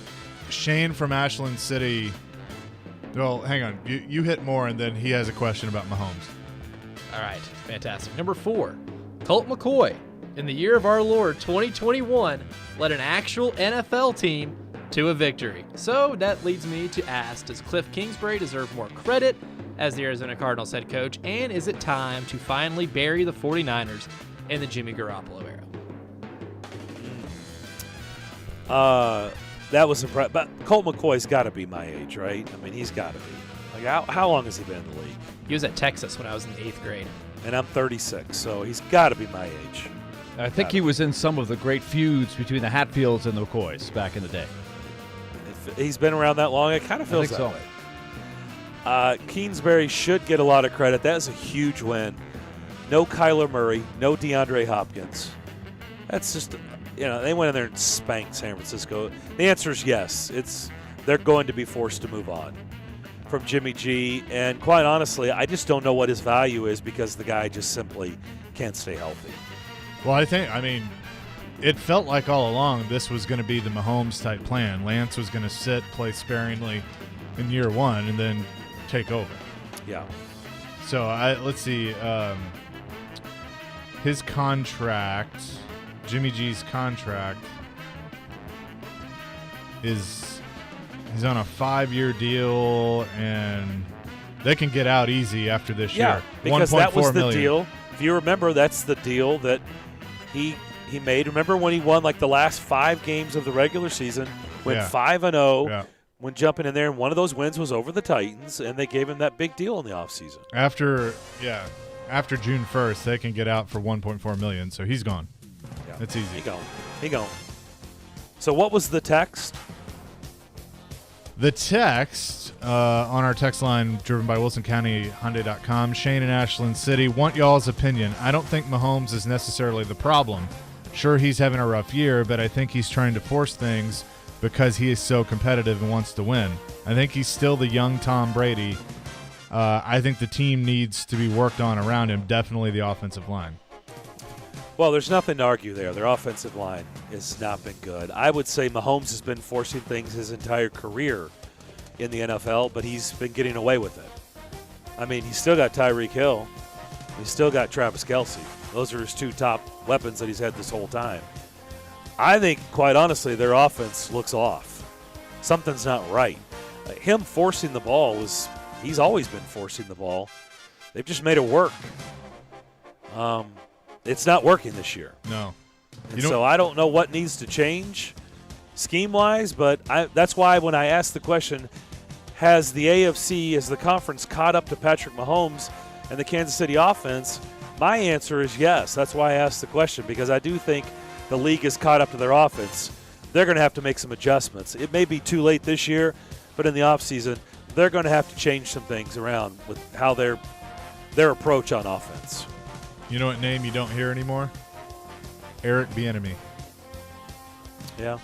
No, you don't. That's how it typically works, though. Anybody disagree with that? No, not at all. All right. Lastly, we'll talk a little gambling here. The favorites yesterday were only 6-7 straight up, and teams favored by 10 points or more were actually 2-1 straight up. So who was the bigger winner yesterday, sportsbooks or the idea of parity in the NFL? Wow. The question I had today when I woke up in terms of gambling was, what was the money line? What percentage of the people took the Rams on the money line last night? Can we look that up? Is that possible? Darren, do you have? Yeah. You have access to that? The money was on L.A. I mean, given the odds, just what percentage of the audience took did it close the Rams? 7.5 or 8? 7. 7? Yeah. Let's see. Here we go. I would say you're not getting much value with the money line on LA because the Titans, I believe, are like +2. Yeah, but that's what I'm asking. I would still think that it was just hard to envision a scenario with the Titans winning outright. Yeah. I didn't believe it. I'll be the first to say they surprised me, but that is the unpredictability of the NFL. You should always learn your lesson with this when you dabble in the gambling. That's the beauty of it. You just don't know when you're going to have these surprises. There are some. You just know how many people bet on the Jags to win on the money line yesterday. I would say virtually nobody. 3%. 4% is what DraftKings is saying. 4%. I'm looking at the numbers. 4% for the Jags on the money line. Jags on the money line. Good for those 4%. Obviously, the lowest number of any game yesterday by a ton. And what about the Titans? The next closest money line, lowest number was, surprisingly, the Panthers at home against New England. 16%. They don't look so good. Now, that's the money, 20% of the bets. Going back to the Rams question, 87% of the money was on the Rams. That was on the money line. No, that's just on the spread. 82% of the money, 89% of the bets were on the money line for the Rams. 89%. 89%. Wow. They went down in flames. You're looking for. Yep. So actually, that was. So I shouldn't have said Carolina. I should have included the Titans game. So it was actually the Titans were the next fewest amount of people betting on them on the money line outside of the Jags. There you go. And hey, speaking of props, I think 10.5 was the perfect number for Adrian Peterson. Yeah. I'm happy. Listen, I'm happy. Not happy. I'm happy to have 1 point this week because that means, I was wrong because the Titans won, but it was not a good week for me in pick 6, but 10.5 right. And watching last night, I was like, give him one more carry, give him one more carry. I was doing the same thing. Willie, you went under, didn't you? Willie? I did. I didn't do well. Well, I mean, you got that won. one right. That won. It was 10. He had 10 carries. It was 10.5. I thought it was 9.5. No, it was 10.5. Wow, that is good for me. Okay. At least I got something. Well, it sounds like then the way you guys are talking, then we all had I almost said something I can't say. I had a bad week. No, I had a better week than I thought because I got my top shelf too. Oh, I did not. All All right, we will come back. Good zingers. Good job, Elijah, as always. Willie, why don't you tell everybody about QC Kinetics? Wow. I'll also tell you that I had a very good week, even though I picked against the Titans. Things are looking up in the pick 6. All right. And meanwhile, things could be looking up for you. If you've had some chronic pain in your knees, your joints, hips, things like that, now there are new treatments available to you. If you have been contemplating a surgery, maybe somebody's telling you need to take some medication, some steroids, something like that, consider QC Kinetics because they have regenerative treatments from the medical professionals. And I want to tell you about them. QC Kinetics is the leader in these exciting new biologic therapies that help restore and repair damaged tissue in your joints with lasting results. Find out about it. If you got that pain in the knees, shoulders, hip, or back, hey, look, we're all getting up there in age some. This starts being a fact of life here. And if it's something you're having trouble living with to do the things that you want to do, and that joint pain just won't go away, check out these new treatments with great satisfaction reports. They can actually help your body restore and repair itself. No downtime, no drugs, and no surgery. It's QC Kinetics. Schedule a free consultation and find out more about it. 615-249-4024. That's 615-249-4024. Don't wait. Call today. Learn more about how biologic therapies are changing the way we think about dealing with joint pain. 615-249-4024 for QC Kinetics. And that's going to be picked off at the 24 by Byard for the touchdown. The Titans defense anchors an unexpected Sunday night win against the Rams. The numbers and the stats, power rankings, it don't matter. The only thing that matters was 72. We're reacting all day long. What does that tell you about this group? What does that tell you about this team? On Nashville's best sports talk, ESPN 102.5 The Game and the Game Nashville app. Celebrate Thanksgiving with Social Furniture and save up to 70% off all furniture. They have sofas, sectionals with chase lounge, and recliners that are all push-button electric and wall away. They have all colors to choose from for your comfort watching any hockey game. All of them are plus leather, microfiber, and Chanel's. They have same-day delivery with no down payments and no interest. Forget the big box store. Support local. Support social. Social Furniture is a proud supporter of your Nashville Predators. The St. Jude Rock and Roll Running Series Nashville returns to the Music City, November 18th through 20th. You don't have to be a runner to enjoy the excitement of Nashville's premier downtown race. Come help your community as well as the thousands of runners by volunteering. With over 1,000 positions available, there's a spot for everyone. Head to NashvilleSports.com for more information and get a free t-shirt when you register to volunteer. We'll see you there. Do you have 3 ex-wives and your current trophy wife wants a life insurance policy 3 times the size of the policies you had to purchase for your previous mistakes? If so, you need to call Big Lou at Term Provider, 800-511-3535. Big Lou is intimately familiar with your problems, and if you're 50 or 60 years old and in reasonably good health, a $1 million policy should only cost about $100 to $200 per month. Big Lou may have a solution for your previous policies as well. You may even save enough money to lighten the load on your new $1 million policy. Remember, call Big Lou. He's like you, except he's only on number 2. Call Term Provider, 800-511-3535. That's 800-511-3535. For $1 million in term life insurance that you can live with, call Big Lou at 800-511-3535. Mortgage rates are on the move, but you can still lower your house payment with my friends at Loan Pronto. Willie here. Call Loan Pronto now and take advantage of their super popular zero-cost refi program. So many people are doing this before the year ends. You can refi now. Get a rate with an APR in the low 2s with no junk fees and no closing costs, even if you refinanced 6 months ago. Loan Pronto's all-digital process is fast and easy, virtually no paperwork required, and most loans get closed in 14 days. And if you act right now, you can even skip your next 2 house payments. So call Loan Pronto now. Rates are still really low. If you're currently in the APR range of over 2.75, call now. You got nothing to lose. See how much you can save by going into the new year. Lower that house payment. Call 615-499-5780 or go to loanpronto.com. That's 615-499-5780 or loanpronto.com. Equal housing lender. NMLS 1661781. Subject to lender approval. Not all loans eligible. NMLSconsumeraccess.org. Screwball Peanut Butter Whiskey is the official whiskey of the NFL pregame broadcast on ESPN 102.5 The Game. Screwball is the original and most awarded peanut butter whiskey in the world. Made with real whiskey, peanuts, and peanut butter, Screwball is all-natural flavor to be enjoyed as a straight shot, in an espresso martini, peanut butter old-fashioned, or a PB&J shot with a berry liqueur. Check out screwballwhiskey.com/recipes for more. Be sure and ask for Screwball by name at your favorite watering hole in Nashville. Enjoy responsibly. 2021 Screwball Spirits LLC, San Diego, California. Whiskey with natural flavors, 35% alcohol by volume. Tuesday night, it's the Champions Classic from New York City as number 10 Kentucky battles number 9 Duke to open the college basketball season. And the slam! Coverage begins at 8 on ESPN 102.5 The Game and the Game Nashville app.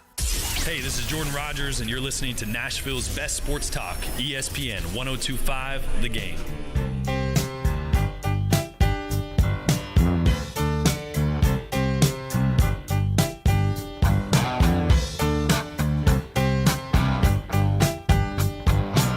Going to return home at Nissan Stadium on Sunday. Yeah, they're going to be hosting the Saints. That'll be a noon kickoff, so that means our pregame show will be downtown at Rock Bottom Brewery on Broadway. So for that'll be from 9:30 until 11:30 a.m. Titans hosting the New Orleans Saints. And you can hear Jared and Mark Howard and Chris Sanders. Don't ask him for picks because you're not going to get any good picks from him. But you can ask him about the Titans. But picks, not so much. What stood out to me, and by the way, our NFL pregame show is brought to you by TriStar Moving, Parman Tractor and Equipment, FreedomTireGuys.com, FanDuel, E2 Roofing, Hillside Medical, Social Furniture, and Screwball Peanut Butter Whiskey. What stood out to me with all those underdogs hitting this weekend in the NFL outright, not against the spread, just winning the game outright. A lot of opportunities in underdogs, but not everybody cashed in. 2 did, though, on the panel. 2 on this show cashed in. This is turning into an obligatory pat myself on the back. Oh, yeah, for sure. Segment of the week, my goodness. Tell you something. I mean, I just needed hit a win. every game but what are you going to do? What am I going to do? I know. What would I do? Yeah, I'm fighting for second right now. I mean, if you went 2-0 every week with your picks, you'd be gloating too. You'd be patting yourself on the back. Yeah, just but like me. I feel like there's the normal person level of gloating, and then there's the Darren level of gloating. I tried to ease into this thing, and you guys, especially Kelly, are giving me grief. Like, why aren't you like patting yourself? Why aren't you? Kelly was like giving me grief for not saying more. Yeah, well, Kelly doesn't have to work with you on a daily basis. So. Kelly doesn't realize that level. I mean, well, I'm just saying. I mean, you guys aren't going to say anything, so, I mean, I've got to do it. I've said something to you. I've said congrats. I mean, I've said it on the air and off the air. After my obligatory, celebration text. Oh, whatever. In the group text. After I'm like, I'm 2-0 again. Just saying. Or usually a GIF of the school that I picked or the NFL team. You know that. Listen, I have heard this level of listen. I've heard this level of gloating at 2:30 in the morning on a Gatlinburg trip, so I know what this is like. I mean, this is about underdogs. No, about anything that you win. Okay. There's a lot of a lot of a lot of sour, a lot of talking, a lot of sour. Yeah, I'm not sour. I'm just I got 6.5 points yesterday. I feel good about that. I said what when you made that pick? Because you got the first. You said pick. That was a good pick. That was my first pick. Yep. I said that was my first pick. You just took it. That was a great pick. And I felt good about Maryland too, and it looked decent for a minute, and then it did. That's why they play two halves. All right, fine. I won't say anything until Thursday. I'll just listen. I'll be quiet until noon. You deserve I won't say anything about. You deserve to pat yourself on the back. Have your moment. Hey, have you bask in the glory. Do a Kyle Larson type burnout. You deserve it. You know what? It didn't matter what you guys said. I was going to do it anyway. I know. Every day. I mean, I was just pretending. Like, I'll be quiet till Thursday. Nah. What's fun in that? Boring. Or I could do I'll just talk about it after it's over. After we do the contest, then I'll talk about it. Can you shotgun a beer like Kyle Larson's wife? No. Can you do that? No, I cannot. That was impressive. So how was your trip?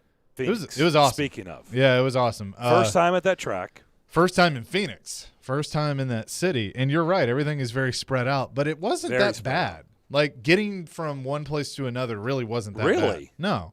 It was fine. Now, I will tell you something. As a little Southern boy that grew up in Nashville, Tennessee, the I-10 is a little intimidating the first time you get on it. Really? Yeah, because it's it's like Atlanta, so it's it's big. It's I think 7 lanes, 6 lanes. They go fast. And they go fast, and that takes you all the way to L.A. and. First time I was like, whoa, okay, gonna have to mash the pedal, and my rental car had some giddy up to it, so it was good, adjusted. But yeah, I mean, I was literally 30 minutes exactly from the hotel to the racetrack, and it was easy. So it wasn't bad. Beautiful facility. They've dumped a lot of money into it. Redid it about 2 years ago. Eric Moses, the president of the Nashville Superspeedway, was out there, so I was talking to him, and we were both like, whoa, this place is very, very nice. So I can see why they would want to have the championship there. I'm so glad they moved it out of Homestead. Yeah, I just want them to keep moving it. They're going to go – now, I got – because they went to Phoenix last year – I totally got doing it again this year because you didn't get the full experience last year with COVID. And I even can understand next year, which they're going back. But 2023, let's go somewhere else. Let's keep it moving. I've said that for a long time, and people in the sport, that's just how we do it. That's just how it is. Like, it's they're not going to change it. Okay. I'll tell you this. I think okay. They love Nashville. They do. I would not be shocked. Have you ever talked to anybody that says they don't love Nashville? No. I will say this, though. You really think they're going to finish the season at the Nashville Superspeedway? No, but I could see it being – I could see them pushing it into the playoffs. Maybe, yeah. Or if the fairgrounds comes into play. So I'll tell you this. I got called to the NASCAR trailer. Had to go to the trailer. Did you? What'd you do? I did. Aggressive driving. No, but I sat down with Steve O'Donnell, who is the executive vice president and chair of competition. He has like titles within titles, but racing development, chairman of racing development. And so I sat down with him and interviewed him, and that you'll hear later in the week. But one, he brought up Nashville several times with the banquet, coming here. And then also, I mentioned the fairgrounds, but then, I kind of made a joke about he had said that they would like to do a street race at some point, and I said, well, we've done one of those too, and so I can give you a layout of the course, and he laughed and he said, well, we're still very optimistic on having something at the super speedway and the fairgrounds. So was he not up to speed? He didn't know about the music. No, he knew it, and I was joking with him of let's. And he goes, we can't move everything to Nashville, Chase. I mean, we love Nashville, but we got to do. You should have said why not? Right, everybody else is. So. Why not? So they're very optimistic on the fairgrounds. So I could see, that being in play at some point. I think ultimately the first event you're going to see there is going to be the All-Star race. That's what I think they'll end up doing. Nothing wrong with that. And I think that would something else that needs to be moved around every single year. Which they are going back to Texas. So I'm a little surprised by that they're going to do 2 years in a row at Texas after they finally got out of Charlotte. They went to Bristol, then Texas. So they're going to move that around. But Kyle Larson wins the championship and he didn't have the best car. I would say he had the fourth or tied for third best car. His crew chief said they were tied for third, but that pit stop at the end won him the championship because it put him out front and they couldn't get him. So, but I actually have some audio. I did ask Kyle Larson about being able to celebrate his championship in Nashville. Chase McCabe, ESPN 102.5 The Game in Nashville, and you won in Nashville. The banquet's going to be in Nashville, and I know you've spent a lot of time there and talked fondly about it. So how excited are you to celebrate your first championship in Nashville? I am extremely excited to go to Nashville. I love Nashville. We're really close friends with the Boyers, and through Clint and Laura, we've been able to meet a lot of their friends. And Trace is who we've met recently in Snowman, got to build a close friendship with. He knows a lot of big-name musicians and stuff, so I'm hoping he can pull some strings and we can get a massive party going in Nashville.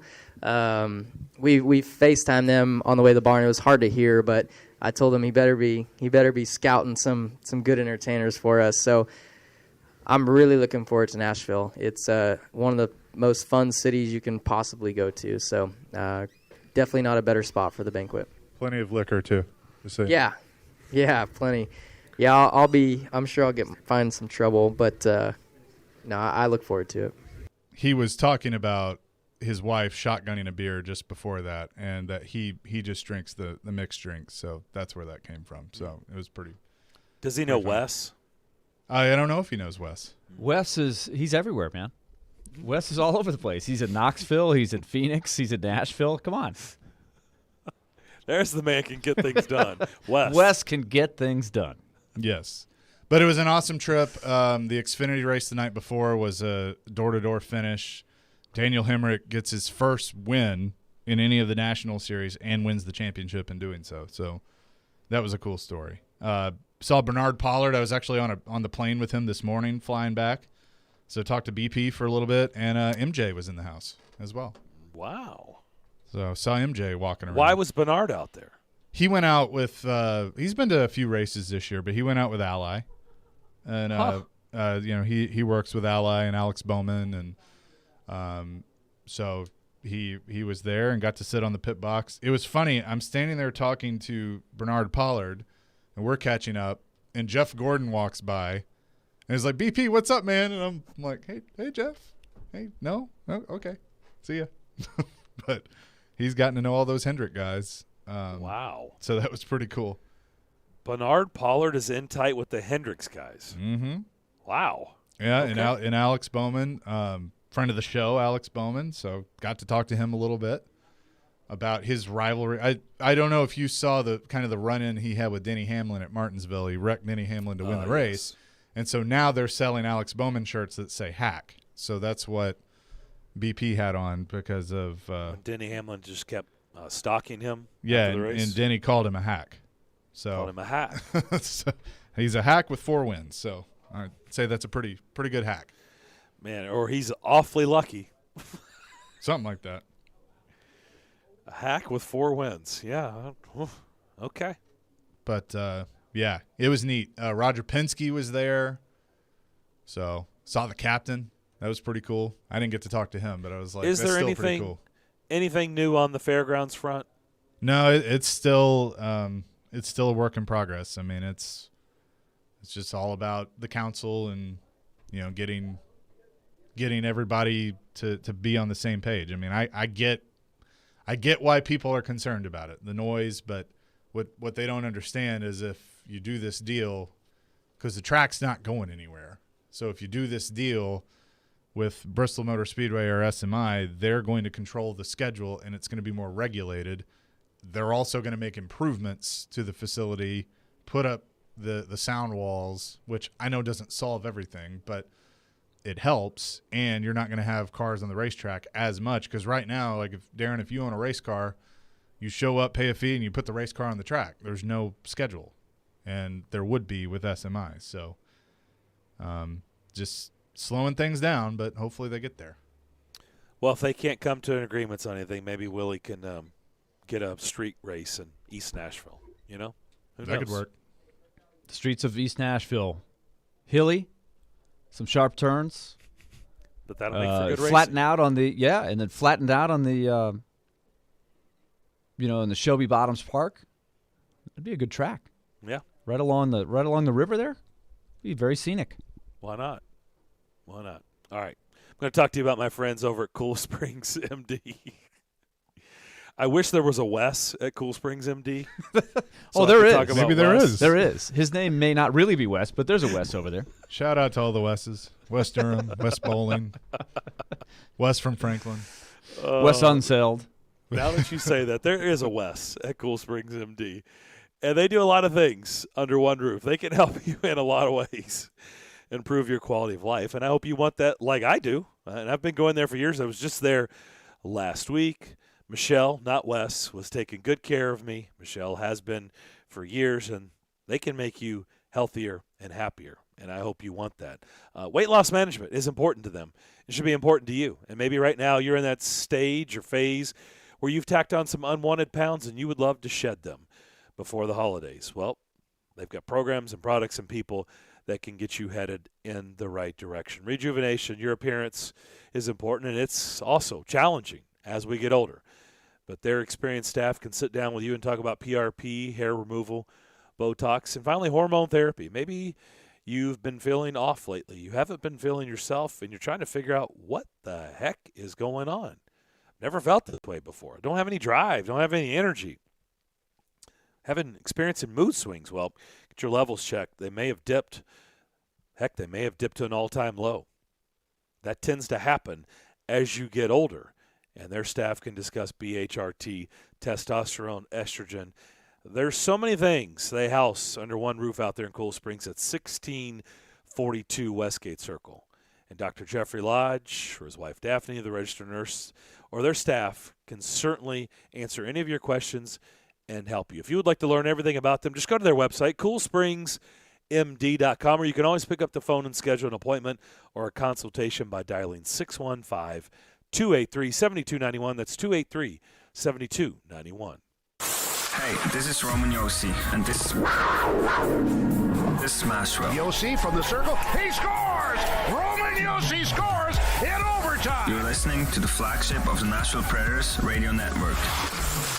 ESPN 102.5 The Game. All right, time to tell you once again about Loan Pronto. You know that the year is winding down, and it's always a time where you sort of take a little bit of little inventory of where you are with your finances. Well, right now, this is a great time to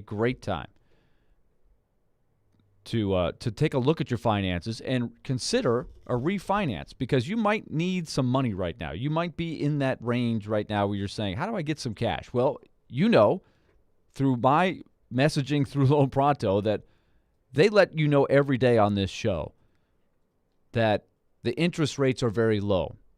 And in our listening area, if you're a homeowner, you have great value on your home right now. So this is a tremendous thing that's available to you right now. You can get some cash out right now with an APR in the low 2s with no junk fees, no closing costs, and your year-end finances can really look up. If you need cash for whatever reason, maybe it's to upgrade a bathroom or kitchen, to reinvest in your home, make it even more valuable. You can do that through Loan Pronto and their zero-cost refi. If you've got a pressing need to pay some bills, college tuition, high school tuition if you go to private school, maybe it's credit card costs, maybe it's debt consolidation. All of these things could apply to you, but use your home's equity to your advantage through Loan Pronto.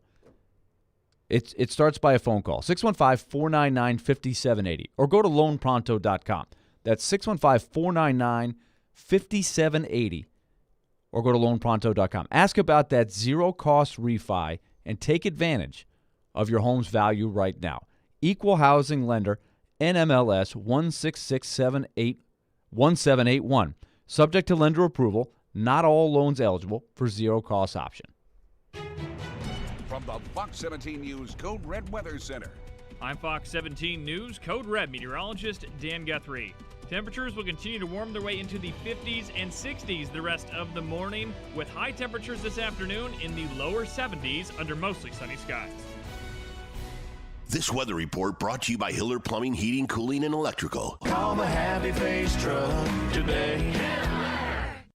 Hey, it's Jared from my friends at Edmunds. Thanks to Edmunds for sponsoring the show. Deals on new and used vehicles have been harder to find recently because of car shortages and increased demand. I think you don't want this stress of researching prices and budgeting. If you or your family or friends are in the market, you've got to use my friends at Edmunds. When I use the Edmunds website, it's very easy to find exactly what you're looking for. They have helpful filters so you can search by make, model, color, and you can find dealerships that are close to you and offering home delivery.